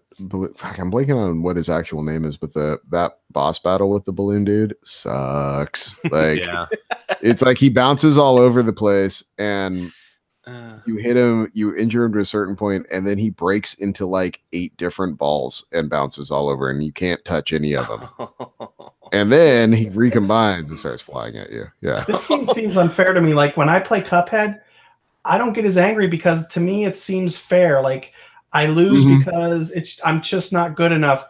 Here it seems, I don't know, man. It just feels different to me. I get angry at this game in a way I don't at Cuphead. I know, and like the one thing that pissed me off about that Blockman level too is like there's this one spot where like you have this wall of like gears that's coming at you, and then you have to jump and shoot your way through like a maze of like blocks that's coming at you. Like, you know, there's like 1 or 2 that come at you that, you know, the first one is just kind of basically like shoot and get your way through. The second one is like shoot and then slide through. And then if you're not fast enough, they drop a third one. And like basically it's like slide, then jump, and then slide. But like I don't know what they did with the I don't know if it's like a programming error or what, but like even if you're right in the center of that platform or like that gap, when you slow down time, like you try to jump and there's like an invisible ledge or something they didn't just do right, that like you can't get up. So then you just get smashed by that thing. And like, you know, I was already frustrated when I got into that point. And then when they just added this like extra layer on top of it, just dude, Are you using like the slow down and speed up mechanics, like the that called, the double trigger, the double gear, double gear, because that seems to help me a lot in those situations. Yeah, but it doesn't seem like it lasts that long or long enough to do like, I mean, it seems like it's enough to get you through maybe like one of the sections, but it doesn't seem like it charges up fast enough to like once it's depleted to actually be used in an effective way. Okay. You know? But that's just me. But so anyway, I put that down and decided I wasn't gonna play it with that for a while, and I went back to Dragon Quest 11, and that's my jam right now, dude. Like that is like traditional JRPG, just like chill, like don't have to worry about, you know, what's coming down the pipeline. I don't have to worry about people being cheap. Like that's all on you. Like you just grind, you just go around and kill stuff. You have fun with your characters. You get them better gear, and you go out and you wreck more shit. Like that's basically where I'm at with that game. I probably put in 40 hours of that game right now, and I think it's 40 to 50 to beat it. So I got to be pretty close to the end. So okay, that's where I think that's where I'm going to be at right now. And then after that, with the exception of Horizon Zero Dawn, my backlog is complete. Wow. Nice. You're weird. I wish I could say that. Man, so how's the difficulty been in Dragon Quest? Because I thought the last Dragon Quest I played was 8 on the PS2, and I thought that game was fucking hard. No, I don't. I don't think this one's that hard. The characters that they give you pretty much all the characters relatively early on in the game. So like you have a very robust set of characters to attack each situation. Okay. And there was enough enemies for me to run around and enjoy attacking each one. And I'm not a big trophy guy, but like to see rewards for like killing so many of these monsters or having so many battles or finishing them off in certain ways, and seeing the pep combos that you can do with other people in your team, it made the combat not stale. Like it kept it interesting enough for me to keep wanting to go. So my characters are probably a couple levels, or in some cases, like 10 levels higher than where they needed to be when I got into certain situations. Okay. So I didn't really feel that they were too tense. The boss battles, even if you feel overpowered, they will give you a run for your money if you don't pay attention to certain factors that are going on in the battle. But for the most part, the boss battles are challenging, but they're rewarding. So I think if you thought the other Dragon Quests were challenging, I would give this one a try. I don't think it's as challenging. Okay. Interesting. All right. Is that everything? I mean, we talked about a lot of games. Jesus Christ. Yeah. All right. All right, cool. So let's go on to our week in review. Shannon, you weren't here last week, man. How's life treating you, man? It's got its ups and downs, and we hit a low point last week, but we're going back up. So I'm not happy with the situation, but I'm more comfortable with it right now. So I'm happy to be back. I'm glad to be here, and it's my therapy session for the week. So awesome. Thank you guys. Cool. Speaking of backlogs, I'm actually considering purging a lot of shit from my collection. Yeah. I think the purge. Yeah, I think I'm about to do it. So, and I think Red Dead Redemption 2 is probably going to be one of the first ones to go. And Donkey Kong. Donkey Kong, Tropical Freeze. The guy. I mean, it's already Nintendo. I've tried twice. Probably never play you. Yeah, so like shit, like like what was the Mario U Deluxe is coming out like next month. Like I didn't touch it on the Wii U. I'm not gonna touch it here either. So don't buy the shit, Josh. Bravo. That's sort of my New Year's resolution is to stop buying so much shit. I can't wait for the Slack post that says you bought that game. I can promise you I will not buy that game. I didn't really care for it on the Wii U, but there was a sale and I had these points and I can hear it already, man. Like I've heard this from you before. Yeah, I know, man. I know. I'm not even going to deny it. But yeah, I mean, I have so many games and there's so much stuff I know I'm not going to play. That I know it seems like nowadays I just kind of dabble more than I actually finish games. Like it has to be a really good game in order for me to finish it. Maybe that's just maybe I'm just getting tired of the same stuff. I mean, maybe everything's just feeling stale to me. Maybe it's just this generation. Like I don't know, but maybe it's just because I have less time, than I've ever had before. But I'm finding it a lot more challenging to actually finish games. And like this year, like I beat God of War. I beat Detroit. I beat Astrobot. I can't think of too many other more games I finished. It's crazy. I finished Tetris Effect twice. But there's games that I would love to finish. Like I'd love to finish Florence. You finished Florence. Oh yeah, I finished Florence. That was a tough one. Finished that, but yeah, Assassin's Creed is one I'd love to go back to and finish because I really enjoyed that one. Parts of me wants to give Red Dead another try, but man, that thing's such a slog to play through. But I think I'm just going to start going through my collection and just start taking stuff out. Like just accept it that I'm never going to play this shit and just get rid of it. I have a massive like PS2 collection, original Xbox collection. I'd like to just find a place to sell all that stuff and just get it out of here because I know I'm never going to play it. If I ever want to play this game again, there's going to be some kind of HD remaster down the road. I'd rather visit anyways.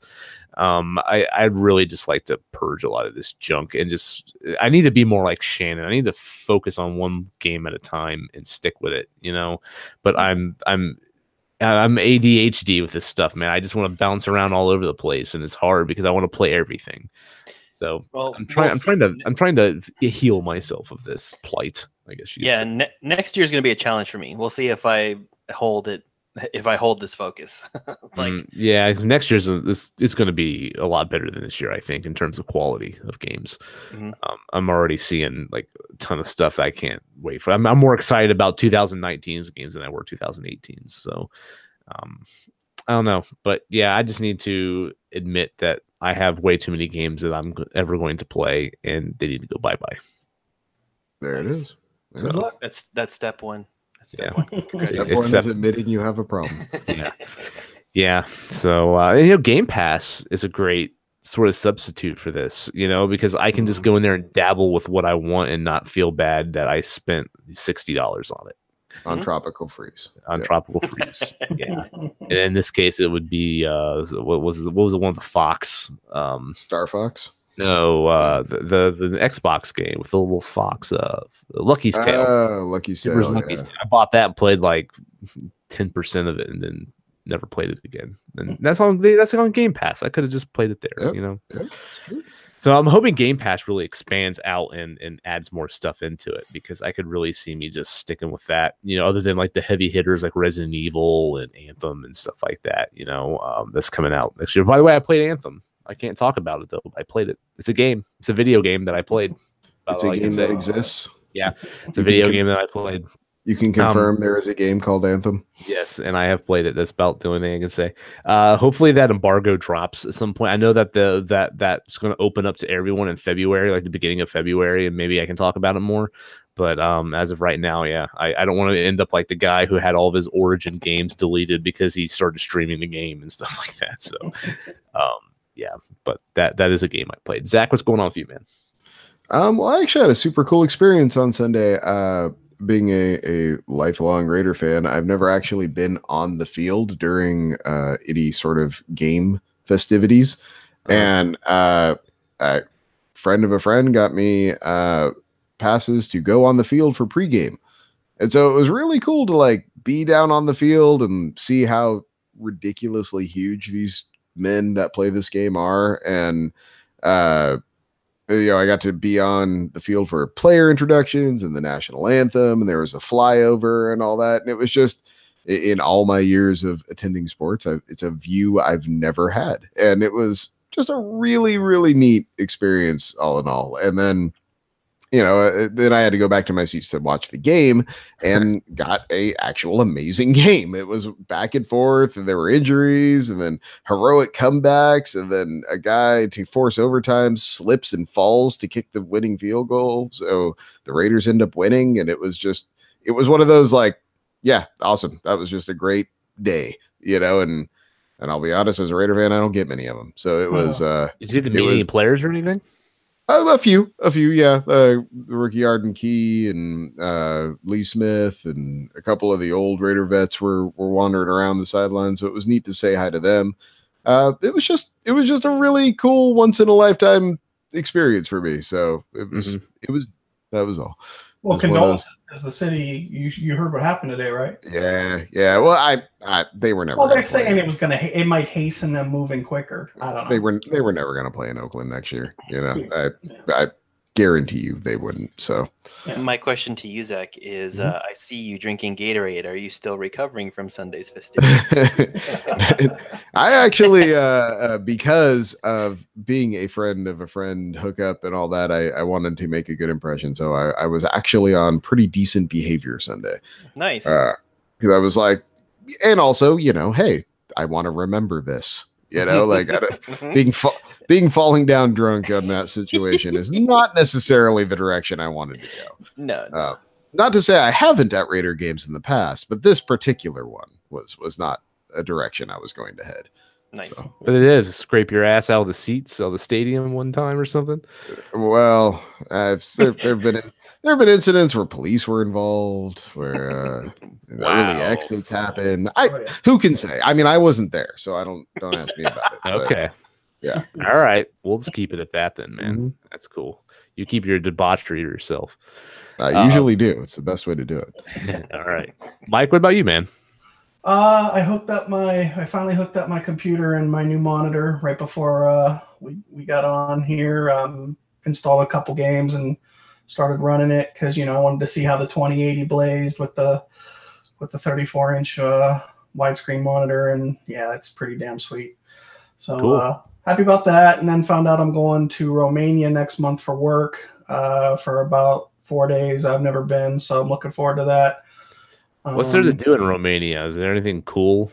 Bucharest is a pretty cool town. Yeah, it's pretty cool. My mom's mom was 100% Romanian, so I'm a quarter Romanian. Found out from my direct manager that because of that, all I need to do is get her birth certificate and my mom's birth certificate, and I can apply. Technically, you don't even apply for citizenship there. You're already considered a Romanian resident. Oh, nice. You just have to give them that stuff and file the paperwork, and then I'll have dual citizenship, which will allow me to have a European passport and all that stuff. Yeah, get that EU passport, son. Yeah, that's what I can get that free, healthcare and colleges and all that fun stuff that goes with it. So, yeah, that'll be fun. So I'm getting with my mom to see what I can get from her to get that going, since I'm going to be there at the end of January. Oh, sweet. And get you a little residence there, a little summer home in Romania. Yeah, why not? Every time I think of Romania, I think of like Transylvania. I'm going to actually visit a castle while I'm there. Yeah, for sure. That's cool. Say, what are the internet speeds over there in Romania? I don't know. That's a good question. I'll let you know, because if I can't get my 1 gig down like I get here, I'll be very angry. No, I see a tremendous opportunity there. You could be the one that brings broadband over to Romania, basically. A gift as American broadband. Shoot, most of those countries have better speeds than we do. I was gonna say, man, it's a whole new world over there, because unlike here, when they started putting these lines in and stuff, the tech was already way more advanced. We aren't. There's still places in America that are running 1920s telephone lines. It's just one of those.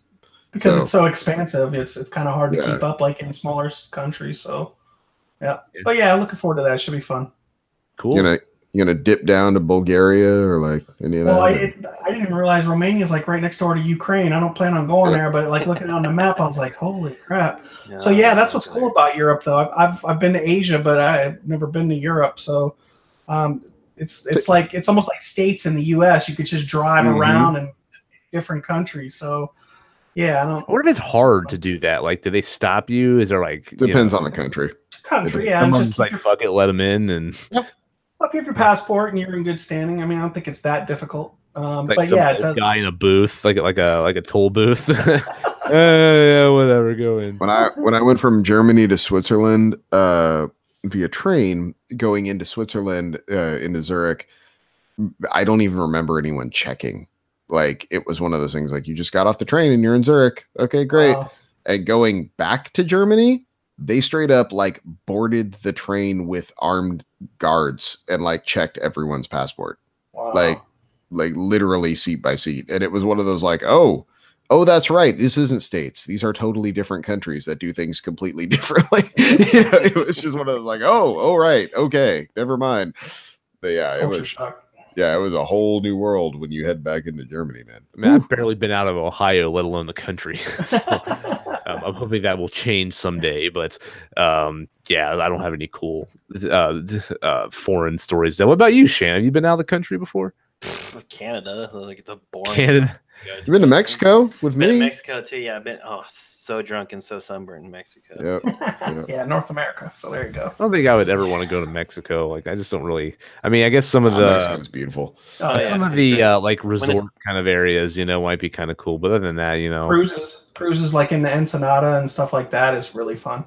Oh yeah, Ensenada, man, that's a fun 3-day cruise. Yep, done it. It's a couple times. It's fun. I will stand for Mexico. Mexico's beautiful. Like, it is gorgeous. Amazing.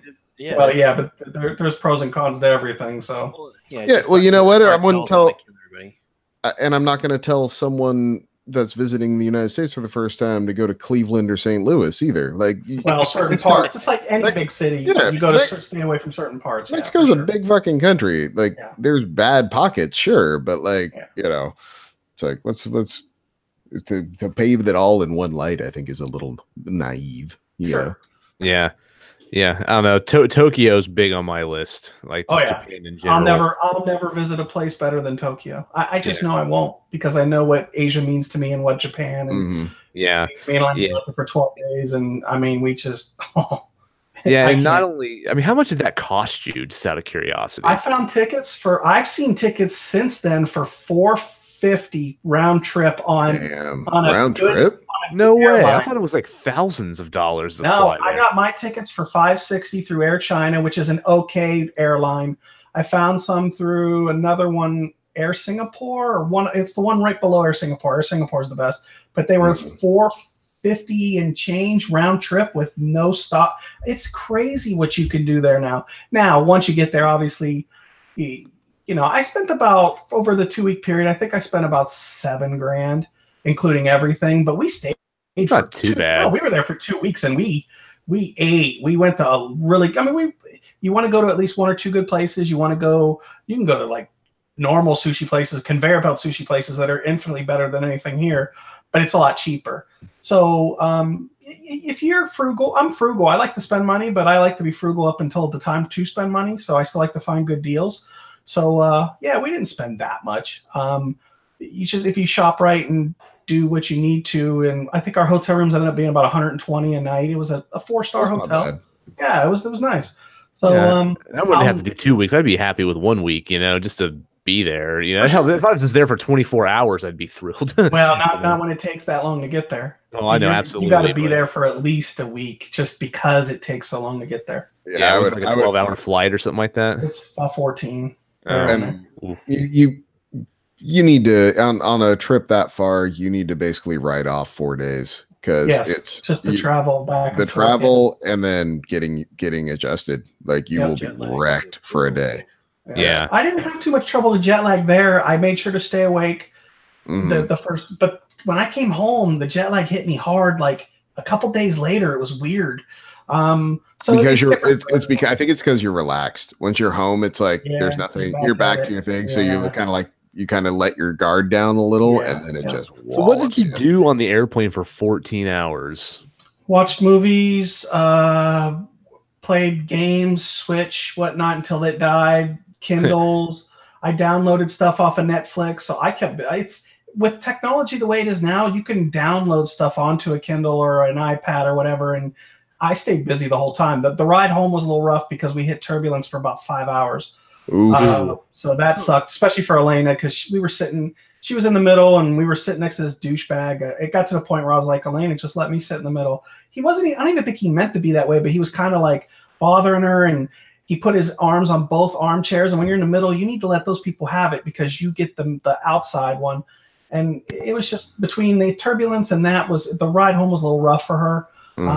But the ride there was smooth, but if you hit some turbulence for more than a few minutes, it can get pretty freaky. Yeah, for her especially, because she hasn't flown as much as me. So how's the language barrier? Like, how did you deal with that? Just out of curiosity. It's not bad. It's there was enough people there who spoke English, not as much as people make it seem like, but there was enough that you could point at stuff, and a lot of the menus were in English. Most menus have English. Most the trains and stuff are set up in a way.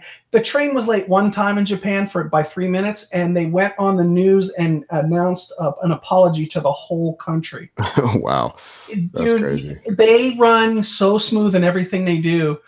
It's super clean there, but you never see a garbage can anywhere. Everyone carries their own garbage home. Like they have little bags that they carry.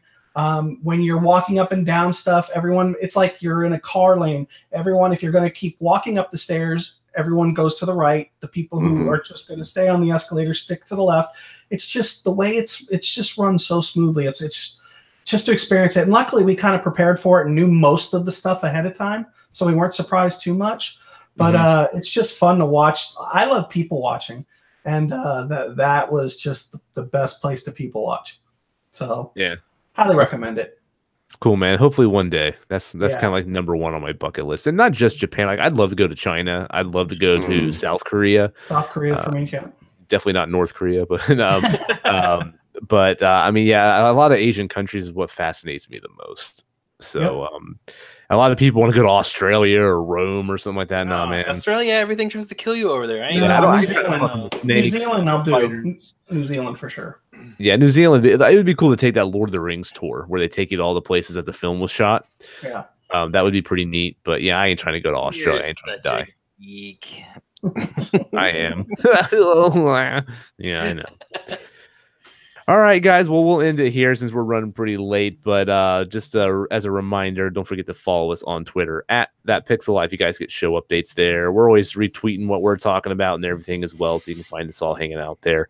Don't forget to join our Facebook group as well. We talk about games every single day. We're always posting news and getting into the latest and greatest of what's going on in the industry. So join us there and chat with us.